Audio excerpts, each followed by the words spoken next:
ഇന്ന് നമ്മൾ പഠിക്കാൻ പോകുന്ന വിഷയം BPCC 107 സോഷ്യൽ സൈക്കോളജിയിലെ യൂണിറ്റ് 8 ആണ് കേട്ടോ. യൂണിറ്റ് 7 ഇന്നലെ ഡിസ്കസ് ചെയ്തു. ഇന്ന് നമ്മൾ യൂണിറ്റ് 8 ആണ് ഡിസ്കസ് ചെയ്യുന്നത്. യൂണിറ്റ് 8 നിങ്ങൾ പഠിക്കുന്നത് സോഷ്യൽ ഇൻഫ്ലുവൻസറിൻ്റെ ഭാഗമാണ്.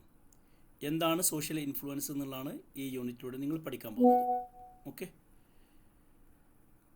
ഇത് വളരെ പ്രധാനപ്പെട്ട ഒരു ഭാഗമാണ്. ഇൻഫ്ലുവൻസ് എന്നുള്ളത് PG ലെവലിലെത്തുന്ന സമയത്ത് നിങ്ങൾക്ക് പഠിക്കാനുള്ള ഒരു ഭാഗം തന്നെയാണ്. അപ്പോൾ നോക്കാം, എന്തായിരുന്നാലും നമുക്കിതിൽ മനസ്സിലാക്കാം. ഇൻഫ്ലുവൻസ് എന്ന് നമുക്കറിയാം, സ്വാധീനിക്കുക. അപ്പോൾ നമ്മൾ സോഷ്യൽ സൈക്കോളജി അറിയാൻ തന്നെ പഠിച്ചിരുന്നു. സമൂഹത്തെക്കുറിച്ച് പഠിക്കലാണ്. സമൂഹം നമ്മളെ എങ്ങനെ സ്വാധീനിക്കുന്നു, സമൂഹത്തിൽ നമ്മൾ എങ്ങനെയൊക്കെ സ്വാധീനങ്ങൾ സൃഷ്ടിക്കുന്നു എന്നതിനെക്കുറിച്ചൊക്കെ പഠിക്കലാന്ന് പഠിച്ചിട്ടുണ്ടായിരുന്നു. അപ്പോൾ ഇൻഫ്ലുവൻസ് പ്രധാനമായിട്ടും 3 രീതിയിലാണ് ഉണ്ടാകുന്നത്. നമ്മൾ മറ്റുള്ളവരെ ഇൻഫ്ലുവൻസ് ചെയ്യൽ, അല്ലെങ്കിൽ മറ്റുള്ളവർ നമ്മളെ ഇൻഫ്ലുവൻസ് ചെയ്യൽ. അത് 3 രീതിയിലാണ്. 1 കൺഫോമിറ്റി, 2 കോംപ്ലിയൻസ്, 3 ഒബീഡിയൻസ്. ഈ 3 രീതിയിലാണ് സൊസൈറ്റിയിൽ ഇൻഫ്ലുവൻസ് നടക്കുന്നത്.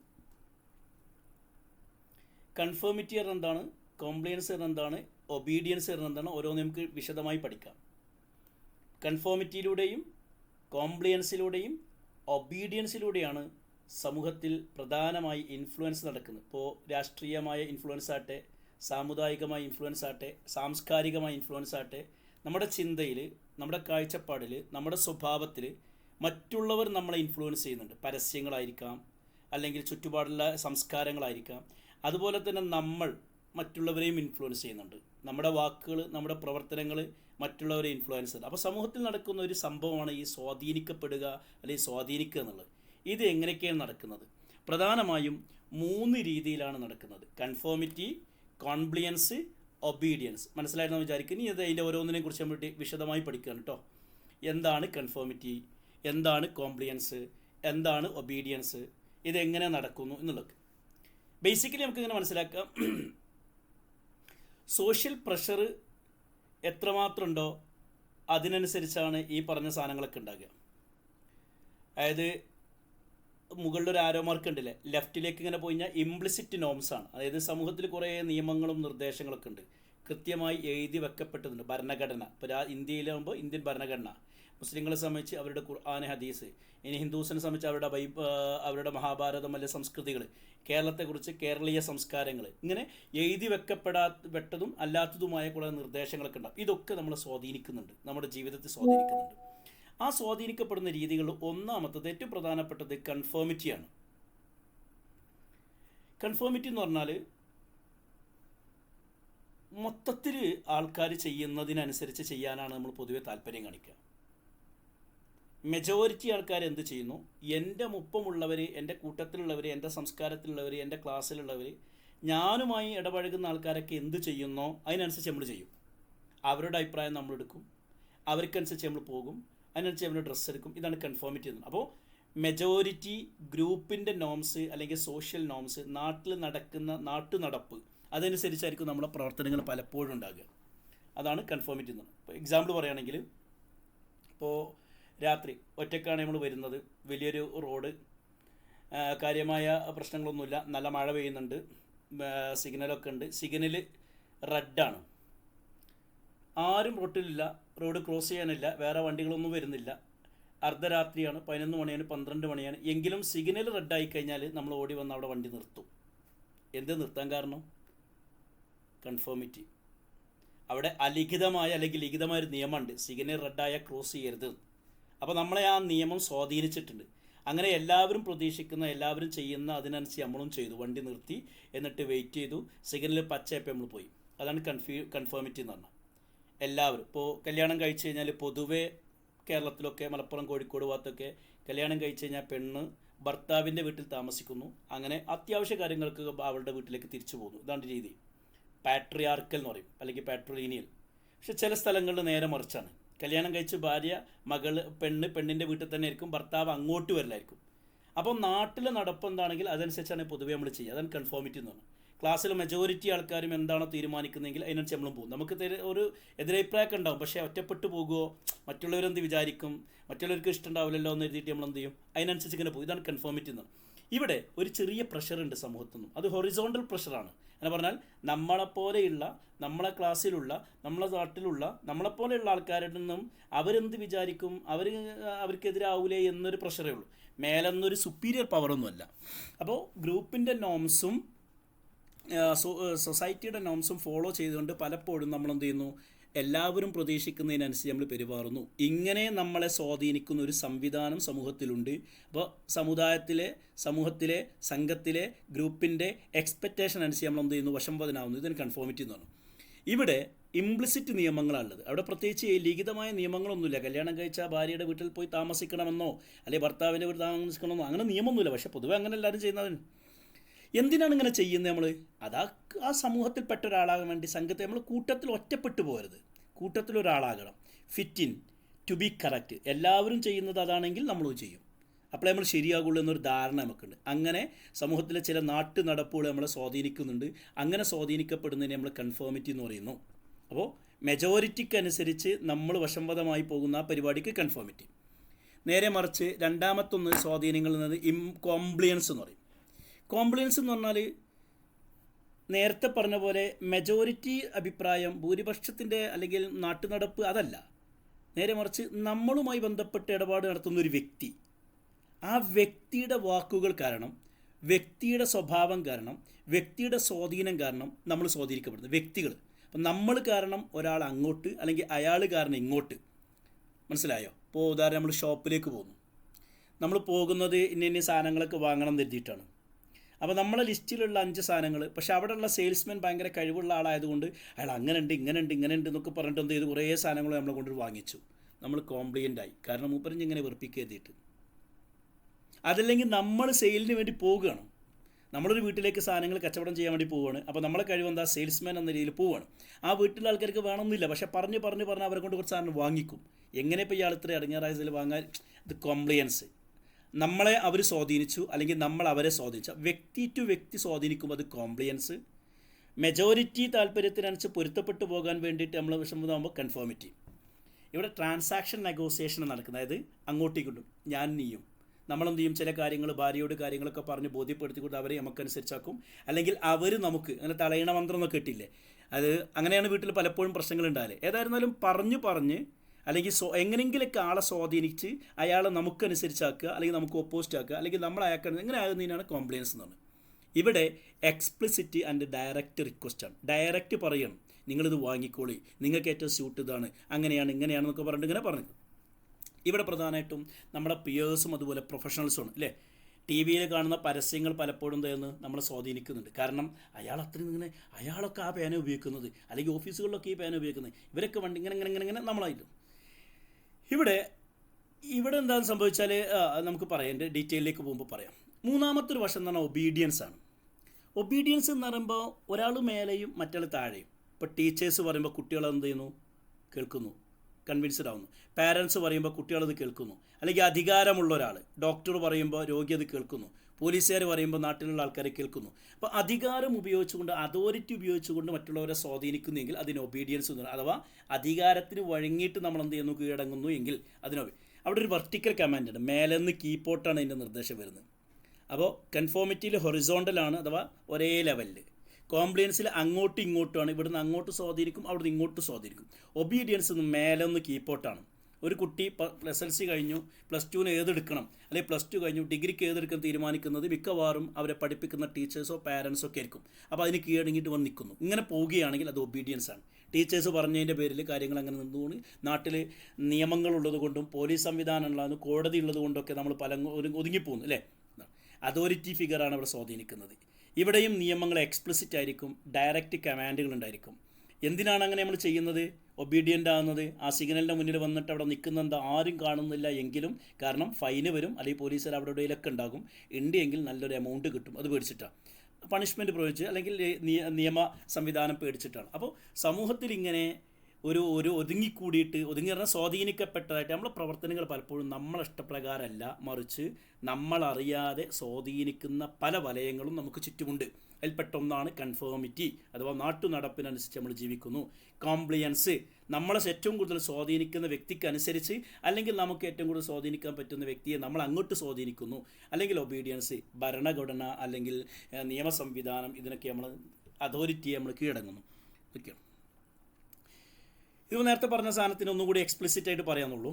എക്സ്പ്ലിസിറ്റ് ഒബ്സർവേഷൻസ് കാണാം, പിന്നെ എക്സ്പ്ലിസിറ്റ് റൂൾസുകൾ കാണാം, ഇംപ്ലിസിറ്റ് ബേസിനെയും കാണാം. നേരത്തെ പറഞ്ഞ അതേ സാധനം തന്നെയാണ്. അതായത് നമ്മുടെ മിക്കവാറും പ്രവർത്തനങ്ങൾ നമ്മളറിയാതെ നമ്മളെ സ്വാധീനിക്കുന്ന പല വലയങ്ങളും നമുക്ക് ചുറ്റുമുണ്ട്.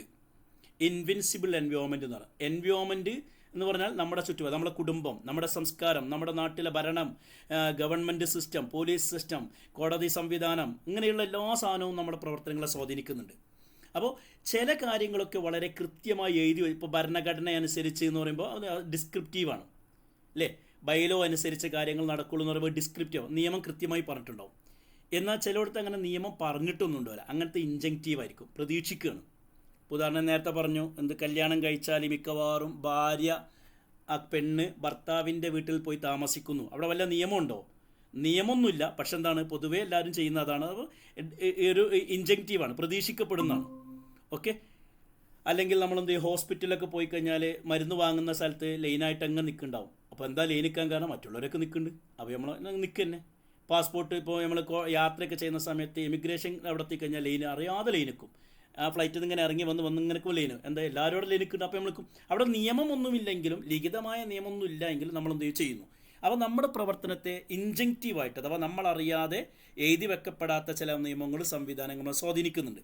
പിന്നെ ഇൻഫോർമലായ ഡിസ്ക്രിപ്ഷൻസ് ഉണ്ടാവും. ഉദാഹരണം, നമുക്കറിയാം ഒരു മരണ വീട്ടിൽ അവിടെ പോയിട്ട് വലിയ അച്ചുമ്പളിയൊന്നും ഉണ്ടാക്കില്ല അല്ലേ, അവിടെ അണ്ടർസ്റ്റുഡാണ് പാടില്ല എന്നുള്ളത്.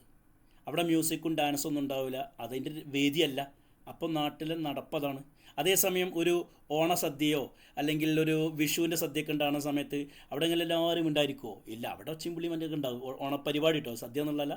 അപ്പോൾ അതിനനുസരിച്ച് നമ്മൾ എന്ത് ചെയ്യുന്നു, സ്ഥലത്തിനും അനുസരിച്ച് നമ്മൾ പെരുമാറുന്നു, അഥവാ അതൊക്കെ നമ്മളെ സ്വാധീനിക്കുന്നുണ്ട് എന്നുള്ളതാണ്. ചുരുക്കി പറഞ്ഞാൽ നമ്മളെ സ്വാധീനിക്കുന്ന നിയമങ്ങൾ നേരത്തെ പറഞ്ഞു, ഒന്നെങ്കിൽ നമ്മൾ കൺഫോമിറ്റിക്ക് വിധേയമാകും, അല്ലെങ്കിൽ നമ്മൾ കോംപ്ലിയൻ്റ് ആകും, അല്ലെങ്കിൽ നമ്മൾ ഒബീഡിയൻ്റ് ആവും. നേരത്തെ വിശദമായോ പറഞ്ഞതിലേക്ക് പോകുന്നില്ല. അങ്ങനെയുള്ള സാധനങ്ങൾ ലിഖിതമായ നിയമങ്ങളായിരിക്കാം, അല്ലെങ്കിൽ അലിഖിതമായ അണ്ടർസ്റ്റുഡായ കാര്യങ്ങളായിരിക്കാം. ഓക്കെ, ഇനി ഇങ്ങനെ തന്നെയാണോ ഇപ്പോൾ എല്ലാവരും ഇപ്പം ഇങ്ങനെയാണോ അല്ലേ? ഇപ്പോൾ നേരത്തെ നമ്മൾ പറഞ്ഞു കൺഫോമിറ്റി പറഞ്ഞാൽ എന്താണ്, എല്ലാവരും ചെയ്യുന്നതിനനുസരിച്ച് പോവുക. അതിന് വിപരീതമായി ചെയ്യുമ്പോൾ, അല്ലെങ്കിൽ മാറി നിന്ന് ചെയ്യുമ്പോൾ നമ്മൾ ഒറ്റപ്പെട്ടു പോകും, അല്ലെങ്കിൽ തിരസ്കരിക്കപ്പെടുന്ന രീതി നമ്മൾ എന്ത് ചെയ്യുന്നു, എല്ലാവർക്കും അനുസരിച്ച് നിൽക്കുന്നു. അപ്പോൾ ചിലവർ വിചാരിക്കുന്നത് ഞാൻ അങ്ങനെയൊന്നുമില്ല, എല്ലാവരും എനിക്ക് സ്വന്തമായ അഭിപ്രായമുണ്ട് എന്ന് പലപ്പോഴും നമ്മൾ വിചാരിക്കും. സത്യത്തിൽ നമ്മളും അങ്ങനെ തന്നെയാണ്. എന്നാണ് ഇൻട്രോസ്പെക്ഷൻ ഇല്യൂഷൻ. അത് എന്നെക്കുറിച്ച് ചിന്തിച്ചപ്പം എനിക്ക് തോന്നി ഞാനങ്ങനെ പൊതുവെ എല്ലാവരും ചെയ്യുന്നതനുസരിച്ചൊന്നും എനിക്ക് എൻ്റെതായ ഒരു കാഴ്ചപ്പാടെന്നൊക്കെ നമ്മൾ വിചാരിക്കും. പക്ഷേ എന്താണ്, നമ്മൾ എത്ര പറഞ്ഞാലും നാട്ടിൽ നടപ്പിനനുസരിച്ച് നമ്മൾ അറിയാതെ ചെയ്തു പോകും. Conformity as A cognitive blind spot എന്നാണ്. കൺഫോമിറ്റി പറഞ്ഞാൽ നേരത്തെ പറഞ്ഞു, ഞാൻ എല്ലാവരും ചെയ്യുന്നതിനനുസരിച്ച്, സമൂഹം പ്രതീക്ഷിക്കുന്നതിനനുസരിച്ച്, വീട്ടുകാരും നാട്ടുകാരും കൾച്ചറും പ്രതീക്ഷിക്കുന്നതിനനുസരിച്ച് നമ്മളിങ്ങനെ പ്രവർത്തിക്കുന്നു. അവിടെ നമ്മൾ പറയും എനിക്ക് അങ്ങനെയൊന്നുമല്ല, ഞാൻ കുറച്ച് ആലോചിച്ചും ചിന്തിച്ചിട്ടും ഇങ്ങനെ കാര്യങ്ങളൊക്കെ ചെയ്യുന്നത് നമ്മൾ പറയും. എങ്കിലും നമുക്കൊരു ബ്ലൈൻഡ് സ്പോട്ട് ഉണ്ട്, നമ്മളറിയാതെ പലപ്പോഴും. രാവിലെ എണീറ്റ് കഴിഞ്ഞാൽ പേസ്റ്റ്, അത് മിക്കവാറും സിബാക്ക അല്ലെങ്കിൽ ഗ്ലോസപ്പാകാൻ പല്ല് തേക്കുന്നത്, കാരണം നാട്ടിൽ നടപ്പതാണ്, അങ്ങനെ ശീലിച്ചു കഴിഞ്ഞു അല്ലേ. ഇങ്ങനെ ഓരോന്നും എടുത്തു കഴിഞ്ഞാൽ നമ്മൾ ചെയ്യുന്ന പലതും എന്താണ്, നമ്മളറിയാതെ നമ്മുടെ ചുറ്റുപാടത്തുള്ള ആൾ സ്വാധീനിക്കപ്പെടുകയാണ്. അപ്പോൾ ഒരു രംഗം നമുക്കറിയാം, ഈ സോഷ്യൽ ഇൻഫ്ലുവൻസ് മിക്കവാറും എന്താണ്, മറ്റുള്ളവരുടെ പ്രവർത്തനങ്ങൾ നോക്കുമ്പോൾ നമുക്ക് മനസ്സിലാവും അവരെല്ലാവരും എല്ലാവരും ഇഷ്ടത്തിനനുസരിച്ചാണ് ചെയ്യുന്നത്. മറ്റുള്ളവർ നോക്കുമ്പോൾ നമ്മൾ വിചാരിക്കുക എന്താണ്, നമ്മളങ്ങനെ എന്ന് പറയാൻ നമ്മൾ ആലോചിച്ചിട്ടാണ്. എന്നാൽ സത്യത്തിൽ അങ്ങനെയല്ല. നമ്മളും നമ്മളറിയാതെ സ്വാധീനിക്കപ്പെട്ടുകൊണ്ടിരിക്കുന്നു. നമ്മൾ ഉപയോഗിക്കുന്ന സോപ്പ്, നമ്മൾ വാങ്ങുന്ന ചെരുപ്പ്, നമ്മൾ വാങ്ങുന്ന വാഷിംഗ് മെഷീൻ, ഇതൊന്നും എന്തല്ല, നമ്മൾ കാൽക്കുലേറ്റ് അല്ല. പല പല സ്വാധീനങ്ങൾ കാരണം ഒന്നെങ്കിൽ കൺഫോമിറ്റി ആയിരിക്കാം, അല്ലെങ്കിൽ കോംപ്ലിയൻസ് ആയിരിക്കാം, അല്ലെങ്കിൽ എന്തായിരിക്കും ഒബീഡിയൻസ് ആയിരിക്കും. എന്തായാലും പാടില്ല, ഈ ഒരു വർഷത്തിൽ നമ്മളറിയാതെ നമ്മൾ സ്വാധീനിക്കപ്പെടുന്നുണ്ട് എന്നാണ് നിയമം മനസ്സിലാകുന്നത്. ഇനി കൺഫോമിറ്റി എന്ന് പറഞ്ഞാൽ രണ്ട് രൂപത്തിൽ. എന്തുകൊണ്ടാണ് ഇങ്ങനെ കൺഫോമിറ്റി ഉണ്ടാകുന്നത്? നേരത്തെ പറഞ്ഞു, സ്വാധീനം എന്ന് പറഞ്ഞാൽ 3 രീതിയിൽ വരുന്നു. ഒന്നെങ്കിൽ കൺഫോമിറ്റി ആയിരിക്കും, അല്ലെങ്കിൽ കോംപ്ലിയൻസ് ആയിരിക്കും, അല്ലെങ്കിൽ ഒബീഡിയൻസ് ആയിരിക്കും. ഇനി കൺഫോമിറ്റിയെ കുറിച്ച് ഇങ്ങനെ ചർച്ച ചെയ്യണം. എന്തുകൊണ്ടാണ് നമ്മൾ കൺഫോംഡ് ആകുന്നത്? അത് നമ്മൾ അറിഞ്ഞിട്ടാണോ, അതല്ല അറിയാതെയാണോ? ഒന്ന്, നോർമേറ്റീവ് സോഷ്യൽ ഇൻഫ്ലുവൻസ്, സമൂഹത്തിൽ ലിഖിതമായ അല്ലെങ്കിൽ എല്ലാ പറഞ്ഞോളൂ. സാർ ഇന്ന് പ്രസന്റേഷൻ ഇല്ല? ഉണ്ടല്ലോ. ഞാൻ ഇവിടെ എന്റെ സ്ക്രീനിലൊന്നും കാണുന്നില്ല. സോറി, ഞാനത് ഷെയർ ചെയ്യാൻ വിട്ടുപോയി തോന്നുന്നു കേട്ടോ. മൈ ഗോഡ്, ആ, ചോദിച്ചത് നന്നായി. ഏതായാലും സോറി, ഞാനിപ്പോൾ okay okay. Sorry. Very good. ഞാൻ എന്ത് ചെയ്യാം, ആദ്യത്തിലേക്ക് ഒന്നും കൂടി മടങ്ങാം. സോറി ട്ടാ, ഞാൻ ശ്രദ്ധിച്ചില്ല. നമ്മളെ യൂണിറ്റ് ഇൻഫ്ലുവൻസ് ആണ്. ഇൻഫ്ലുവൻസ് എന്ന സ്വാധീനം എന്നുള്ളതാണ്. അതായത് നമ്മൾ സമൂഹ ജീവിതത്തെക്കുറിച്ചാണ് പഠിക്കുന്നത്. നമ്മളെ സമൂഹം എങ്ങനെ സ്വാധീനിക്കുന്നു, നമ്മളെങ്ങനെ സമൂഹത്തെ സ്വാധീനിക്കുന്നു. നമ്മളെപ്പോഴും പലപ്പോഴും സ്വാധീനിക്കപ്പെടുന്നുണ്ട് പല കാരണം കൊണ്ട്. ഇങ്ങനെ നടക്കുന്ന സാർ ഇപ്പോൾ സ്റ്റിൽ കാണുന്നില്ലല്ലോ. കാണുന്നില്ല. ഷെയർ ചെയ്തിട്ട് കാണില്ലാന്നോ? ഓക്കെ, ഇപ്പൊ ശരിയായി. ഓക്കെ. ഈ സ്വാധീനിക്കപ്പെടുന്നത് പ്രധാനമായിട്ടും 3 രീതിയിലാണ്. 1 കൺഫോമിറ്റി, 2 കോംപ്ലിയൻസ്, 3 ഒബീഡിയൻസ്. ഞാൻ കുറച്ച് സ്പീഡ് പോകും കാരണം അത്രയും കാര്യം വിശദമായി പറഞ്ഞിട്ടുണ്ടായിരുന്നു. കൺഫോമിറ്റി എന്ന് പറഞ്ഞാൽ എല്ലാവരും ചെയ്യുന്ന പോലെ നമ്മളും ചെയ്യും, ഒഴുക്കിനനുസരിച്ച് നീന്തുക, അതാണ് പറയാം. എല്ലാവരും സയൻസ് എടുത്തു, പിന്നെ ഞാനും സയൻസ് എടുത്തു. കാരണം ഞാനായിട്ട് എടുത്തില്ലെങ്കിൽ പിന്നെ മറ്റുള്ള എന്താ എഴുതുക? എല്ലാവരും അങ്ങനെയാണ് കഴിക്കുന്നത്, പിന്നെ ഞാനതൊന്ന് കഴിച്ചു. കാരണം ഞാനായിട്ട് മാറുന്ന കഴിഞ്ഞാൽ പ്രശ്നമല്ലേ. എനിക്കായിട്ട് പ്രത്യേകിച്ച് മാമൂലൊന്നും വേണ്ടാന്ന് എഴുതിയിട്ട് നാട്ടിൽ കല്യാണം കഴിഞ്ഞ് എല്ലാവരും ഭർത്താവിൻ്റെ വീട്ടിൽ പോയി താമസിക്കുന്നു. ഞങ്ങളും അങ്ങനെ തന്നെ. അപ്പം നാട്ടിൽ ഇപ്പോൾ വണ്ടി ഓടിക്കുന്ന സമയത്ത് റോട്ടിൽ വണ്ടി ഉണ്ടോ ഇല്ലേ, പോലീസ് ഉണ്ടോ ഇല്ലേ നോക്കില്ല, സിഗ്നൽ കണ്ടേ നമ്മൾ നിർത്തും. കാരണം അതൊരു കൺഫോമിറ്റിയാണ്, പൊതുവേ പ്രതീക്ഷിക്കപ്പെടുന്ന സാധനമാണ്. അങ്ങനെ സമൂഹം, മെജോറിറ്റി ഗ്രൂപ്പ് ആ ഒരു നോമിന്, സമൂഹത്തിലെ നോമിനും കൾച്ചറിനും റൂളിനും അനുസരിച്ച് പോകുന്നെങ്കിൽ ഇനി കൺഫോമിറ്റി എന്ന് പറയും. കോംപ്ലിയൻസ് എന്ന് പറഞ്ഞാൽ അങ്ങനെയല്ല. കോംപ്ലിയൻസ് വ്യക്തി ടു വ്യക്തിയാണ്. ഞാൻ പലപ്പോഴും പല കാര്യങ്ങൾ ചെയ്യുന്നത് ഞാനുമായി ബന്ധപ്പെട്ട ആൾക്കാർ ഡിസ്കസ് ചെയ്യുമ്പോൾ അയാളുടെ വാക്കുകൾ കേട്ട്, അയാളുടെ നിർദ്ദേശങ്ങൾ കേട്ട്, അല്ലെങ്കിൽ അയാൾ എൻ്റെ വീട്ടിൽ എൻ്റെ കുട്ടി പഠിക്കുന്നത്, അല്ലെങ്കിൽ എൻ്റെ ഭാര്യ ഡ്രസ്സ് എടുക്കുക, അങ്ങനെ നമ്മൾ അങ്ങോട്ടും ഇങ്ങോട്ടും സ്വാധീനിക്കൂലേ. ഇപ്പം നമ്മൾ ജ്വല്ലറി പോയി സാധനം വാങ്ങാൻ വേണ്ടിയിട്ട് നമ്മളെ പ്ലാനും പദ്ധതിയും ഇതൊക്കെ ആയിരുന്നു. പക്ഷേ അവിടുത്തെ സെയിൽസ്മാൻ്റെ വർത്തമാനത്തിൽ പെട്ടിട്ട് നമ്മൾ എന്ത് ചെയ്തു, നമ്മൾ കരുതിനേക്കാൾ ബജറ്റിൽ സാധനം വാങ്ങിയിട്ടുണ്ടാവും. അവിടെ എന്താണ്, കോംപ്ലിയൻ്റായി, അയാൾക്കനുസരിച്ച് നമ്മൾ നിന്ന് പോയി. അതല്ലെങ്കിൽ ഇങ്ങോട്ട് നമ്മളെ വീട്ടിലേക്ക് ഒരു എന്താ പറയുക, സാധനം വിൽക്കാൻ വേണ്ടി ഒരാൾ വരുന്നു, നമ്മൾ മനസ്സിൽ കരുതിയിട്ടുണ്ട് ഒന്നും വാങ്ങൂല, പക്ഷേ വർത്തമാനം പറഞ്ഞ് അറിയാതെ എന്ത് ചെയ്യും, 2-3 സാധനം നമ്മൾ വാങ്ങി, കോംപ്ലിയൻ്റായി. നമ്മൾ വാങ്ങുന്നു അല്ലെങ്കിൽ അങ്ങോട്ട്. അപ്പോൾ നമ്മൾ അങ്ങോട്ട് കൊടുക്കുന്നു, ഇങ്ങോട്ട് വാങ്ങുന്നു. വ്യക്തി ടു വ്യക്തികളുടെ ആകുമ്പോൾ അത് കോംപ്ലിയൻസ് എന്ന് പറയും. എന്തായാലും നമ്മൾ സ്വാധീനിക്കപ്പെടുന്നു. 3 ഒബീഡിയൻസ്. മേലധികാരികൾക്ക് കീഴടങ്ങാറുണ്ട്. നമ്മൾ പറയും കോടതി വിധികളാകട്ടെ, പോലീസിൻ്റെ നിർദ്ദേശങ്ങളാകട്ടെ, ഉമ്മ പറഞ്ഞത്, ടീച്ചേഴ്സ് പറഞ്ഞത്, അധ്യാപകർ പറഞ്ഞത്, മേലെയുള്ള ആൾക്കാരുടെ അതോറിറ്റേറ്റീവ് പവർ ഉപയോഗിച്ചുകൊണ്ട് നമ്മൾ പലപ്പോഴും ഒബീഡിയൻ്റ് ആകും. ഒരു നമ്മളെ സ്വാധീനിക്കുന്നുണ്ട് നിയമങ്ങളൊക്കെ, അത് ഒബീഡിയൻസ് പറയും. ഈ 3 രീതിയിൽ സ്വാധീനിക്കപ്പെടുന്നുണ്ട്. കൺഫോമിറ്റി എന്ന് പറഞ്ഞാൽ ഹൊറിസോണ്ടൽ ലെവലാണ്. അത് മേലെ നിന്നല്ല, മറിച്ച് ഒരേ ലെവലിൽ. ഓക്കെ. അപ്പോൾ സമൂഹത്തിലുള്ള എല്ലാവരും ചെയ്യുന്നതിനനുസരിച്ച് ഞാനും എല്ലാവർക്കും അനുസരിച്ച് ആവേണ്ടേ, അല്ലെങ്കിൽ ഒറ്റപ്പെട്ട് പോകില്ലേ, എല്ലാവരും എന്നെ പുറത്താക്കൂലേ, ഞാനായിട്ട് ഒറ്റപ്പെട്ട് പോകണ്ടെന്നിട്ട് സമൂഹത്തിലെ നോംസ്, ഗ്രൂപ്പിൻ്റെ നോംസ് അനുസരിച്ച് ഞാൻ പ്രവർത്തിക്കുന്നു. അവിടെ ലിഖിതമായ നിയമങ്ങളൊന്നും ഉണ്ടായിരിക്കണം. ഇംപ്ലിസിറ്റ് ആൻഡ് സ്റ്റേറ്റഡാ, പ്രത്യേകിച്ച് ഒന്നുമില്ല. പക്ഷെ അങ്ങനെയാണ് നാട്ടു നടപ്പ്, അതാണ് ചെയ്യുന്നു. എന്നാൽ പിന്നെ അതുപോലെ തന്നെ എന്തിനാ അത് ചെയ്യുന്നത്? To belongs to fit. നമ്മൾ ഈ സംഘത്തിലാകാൻ വേണ്ടി ഫിറ്റ് ഇൻ ആൻഡ് ഞാനായിട്ട് ഒരു മിസ്റ്റേക്കുള്ള ഒരാൾ, ഒറ്റപ്പെട്ട ഒരു കൊന്ത്രമ്പല്ലുമാരി മാറിക്കണ്ടെന്ന് എടുത്തിട്ട് നമ്മൾ കൺഫേംഡ് ആകും. കോംപ്ലിയൻസ് എന്ന് പറഞ്ഞാൽ എന്താണ്? 2 ആൾക്കാർ തമ്മിൽ, ഇപ്പോൾ ഒരേ പ്രായത്തിലുള്ള 2 ആൾക്കാരാകാം, അല്ലെങ്കിൽ നേരത്തെ പറഞ്ഞാൽ സെയിൽസ്മാൻമാരാകാം, അല്ലെങ്കിൽ സ്റ്റുഡൻ്റ് ആൻഡ് ടീച്ചറാകാം. ടീച്ചറാകാം, ടീച്ചറുടെ ഗൈഡൻസ് അനുസരിച്ച് സ്റ്റുഡൻറ്റ്, അല്ലെങ്കിൽ സ്റ്റുഡൻറ്റിനനുസരിച്ച് ടീച്ചർ ക്ലാസ് എടുക്കുന്നിടത്ത് മാറ്റങ്ങൾ വരുത്തും. ഇതൊക്കെ കോംപ്ലിയൻസ്. ഓക്കെ. അപ്പോൾ ഒരാൾ മറ്റൊരാളെ സ്വാധീനിക്കുന്നു, അങ്ങനെ സ്വാധീനിക്കപ്പെടുന്നുവെങ്കിൽ വ്യക്തി ടു വ്യക്തിയാണെങ്കിൽ എന്ത് ചെയ്യുന്നു, അവിടെ കോംപ്ലിയൻസ് എന്ന് പറയും. അവിടെ പിയർ ഗ്രൂപ്പ് ആകാം. ഇപ്പോൾ നമ്മൾ ഉപയോഗിക്കുന്ന ടീഷർട്ട്, നമ്മൾ ഉപയോഗിക്കുന്ന ഡ്രസ്സ്, നമ്മൾ ഉപയോഗിക്കുന്ന സോപ്പ്, ഇതൊക്കെ പല പരസ്യങ്ങളിലൂടെ അതിൽ വശംബദ്ധരായിട്ട് നമ്മൾ ചെയ്യുന്നതാണ്. അവിടെ ഡയറക്റ്റ് റിക്വസ്റ്റുകൾ കാണാം, അല്ലെങ്കിൽ ഇംപ്ലിസിറ്റ് റിക്വസ്റ്റുകൾ കാണാം. 3ാമത്തെ ഒബീഡിയൻസ് ആണ്. ഒബീഡിയൻസ് എന്ന് പറഞ്ഞാൽ എന്താണ്?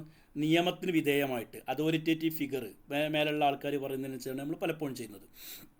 നേരത്തെ പറഞ്ഞു, ഇങ്ങനെ നടക്കുന്ന കാര്യങ്ങൾ എക്സ്പ്ലിസിറ്റ് ആകാം, ഇംപ്ലിസിറ്റ് ആകാം. എക്സ്പ്ലിസിറ്റ് പറഞ്ഞാൽ കൃത്യമായി എഴുതി വെച്ച നിയമ സംവിധാനങ്ങളുണ്ട്, അപ്പോൾ അതിനനുസരിക്കും, അഥവാ ഫോമൽ എന്ന് പറയും. ഇംപ്ലിസിറ്റ് എന്ന് പറഞ്ഞാൽ ഇൻഫോമൽ, നിയമമൊന്നുമില്ല പക്ഷേ പൊതുവെ എല്ലാവരും ചെയ്യുന്നു, അതിനനുസരിച്ച് പോകുന്നു. നേരത്തെ നമ്മൾ പറഞ്ഞു എന്ത്, കൺഫോമിറ്റി എന്ന് പറഞ്ഞാൽ എന്തായിരുന്നു, എല്ലാവരും ചെയ്യുന്നതിനനുസരിച്ച് നമ്മൾ ചെയ്യുന്നു എന്നുള്ള. പക്ഷേ ചിലപ്പോഴൊക്കെ നമുക്കൊരു ധാരണ ഉണ്ട്, നമ്മളങ്ങനെയൊന്നുമില്ല, നമ്മളൊക്കെ ആലോചിച്ച് ചിന്തിച്ച കാര്യങ്ങൾ ചെയ്യുന്നത്. അങ്ങനെയാണ് എങ്കിലും സത്യത്തിൽ നമ്മളും അങ്ങനെ തന്നെയാണ്. എന്ത്, പലപ്പോഴും നമ്മളറിയാതെ വലയിൽ പെട്ടു പോകാറുണ്ട്.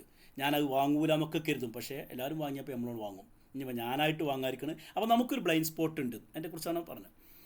ഇനി നേരത്തെ പറഞ്ഞത് കൺഫോമിറ്റി 2 രീതിയിൽ കാണാം. നോമേറ്റീവ് അഥവാ ലിഖിതമായ നിയമങ്ങൾ ഉണ്ടായിരിക്കും, നിർദ്ദേശങ്ങൾ ഉണ്ടാകും, അതിനനുസരിച്ച് നമ്മൾ പെരുമാറും. ഇൻഫോർമേറ്റീവ് എന്ന് പറഞ്ഞാൽ ലിഖിതമായ നിയമങ്ങളൊന്നുമില്ല, പക്ഷേ ഇതാണ് ശരിയെന്ന് മനസ്സിലാക്കി നമ്മൾ ചെയ്യുന്നു. ഈ രീതിയിലൊക്കെ കൺഫോമിറ്റി വരാം. അതിന് ഡീറ്റെയിൽ ഇങ്ങനെ പോവാണ്. ഇനി ഒരു എക്സാമ്പിൾ പറയാം, കൺഫോമിറ്റി ഉണ്ടായതിനൊരു എക്സാമ്പിൾ പറയാം. സോളമൻ ആഷ് എന്ന് പറഞ്ഞ സൈക്കോളജിസ്റ്റ് 1951 റിസർച്ച് നടത്തി. ഇവിടെ ഇപ്പോൾ ഈ ചിത്രത്തിൽ നോക്ക്, ലൈന് ഒരു സ്റ്റാൻഡേർഡ് ലൈന് വരച്ച ആദ്യം, ഇപ്പുറത്ത് 3 ലൈന് വരച്ചു. ആദ്യം ഒരു സ്റ്റാൻഡേർഡ് ലൈന്, അതിൻ്റെ അപ്പുറത്ത് 1, 2, 3 ഇങ്ങനെ 3 ലൈനുകൾ വരച്ചു. എന്നിട്ട് ഇയാൾ എന്ത് ചെയ്തു, ഒരു 10ഓളം കുട്ടികളെ അല്ലെങ്കിൽ 8-10 കുട്ടികളെ കൊണ്ടുവന്നു. ഈ 8 കുട്ടികളുടെ ഇടയിൽ 7 ആൾക്കാരും അല്ലെങ്കിൽ മെജോറിറ്റി ആൾക്കാരും ഇയാളുടെ സ്വന്തം ആൾക്കാരാണ്. സ്വന്തം ആൾക്കാർ പറഞ്ഞാൽ മുന്നൊരു ധാരണ ഉണ്ട്, നിങ്ങൾ നുണ പറയണം, തെറ്റ് പറയണം. എന്നാൽ റിസർച്ചിന് വിധേയമാകുന്ന ഒരു കുട്ടി ഇതൊന്നും അറിയില്ല. മനസ്സിലായി? അപ്പോൾ കൂട്ടത്തിൽ 10 കുട്ടികളുണ്ട് അല്ലെങ്കിൽ 8 കുട്ടികളുണ്ട്. ഇവരോട് ഇയാൾ റിസർച്ച് ചെയ്യുന്ന ആൾ എന്ത് ചെയ്തിട്ടുണ്ട്, ആദ്യമേ പറഞ്ഞിട്ടുണ്ട്, നിങ്ങൾ ഇടയ്ക്ക് നുണ പറയണം, ഒരാൾ പറയുമ്പോൾ അതേമാതിരി മറ്റുള്ളവർ ആവർത്തിക്കണം എന്ന്. എന്നാൽ റിസർച്ചിന് വിധേയമാകുന്ന ആ നീലക്കുട്ടി, ഈ കുട്ടി ഇതൊന്നും അറിയില്ല. മനസ്സിലായോ? അപ്പോൾ ചോദിക്കുകയാണ്, ആദ്യത്തെ പ്രാവശ്യം ചോദിക്കുന്നു, ഈ ഒറ്റക്ക് നിൽക്കുന്ന ലൈൻ ഉണ്ടല്ലോ, സ്റ്റാൻഡേർഡ് ലൈന്, ഈ ലൈനിന് സമാനമാകുന്ന ലൈൻ ഇതിൽ ABCയിൽ നിന്ന് ഏതാണെന്ന് ചോദിക്കും.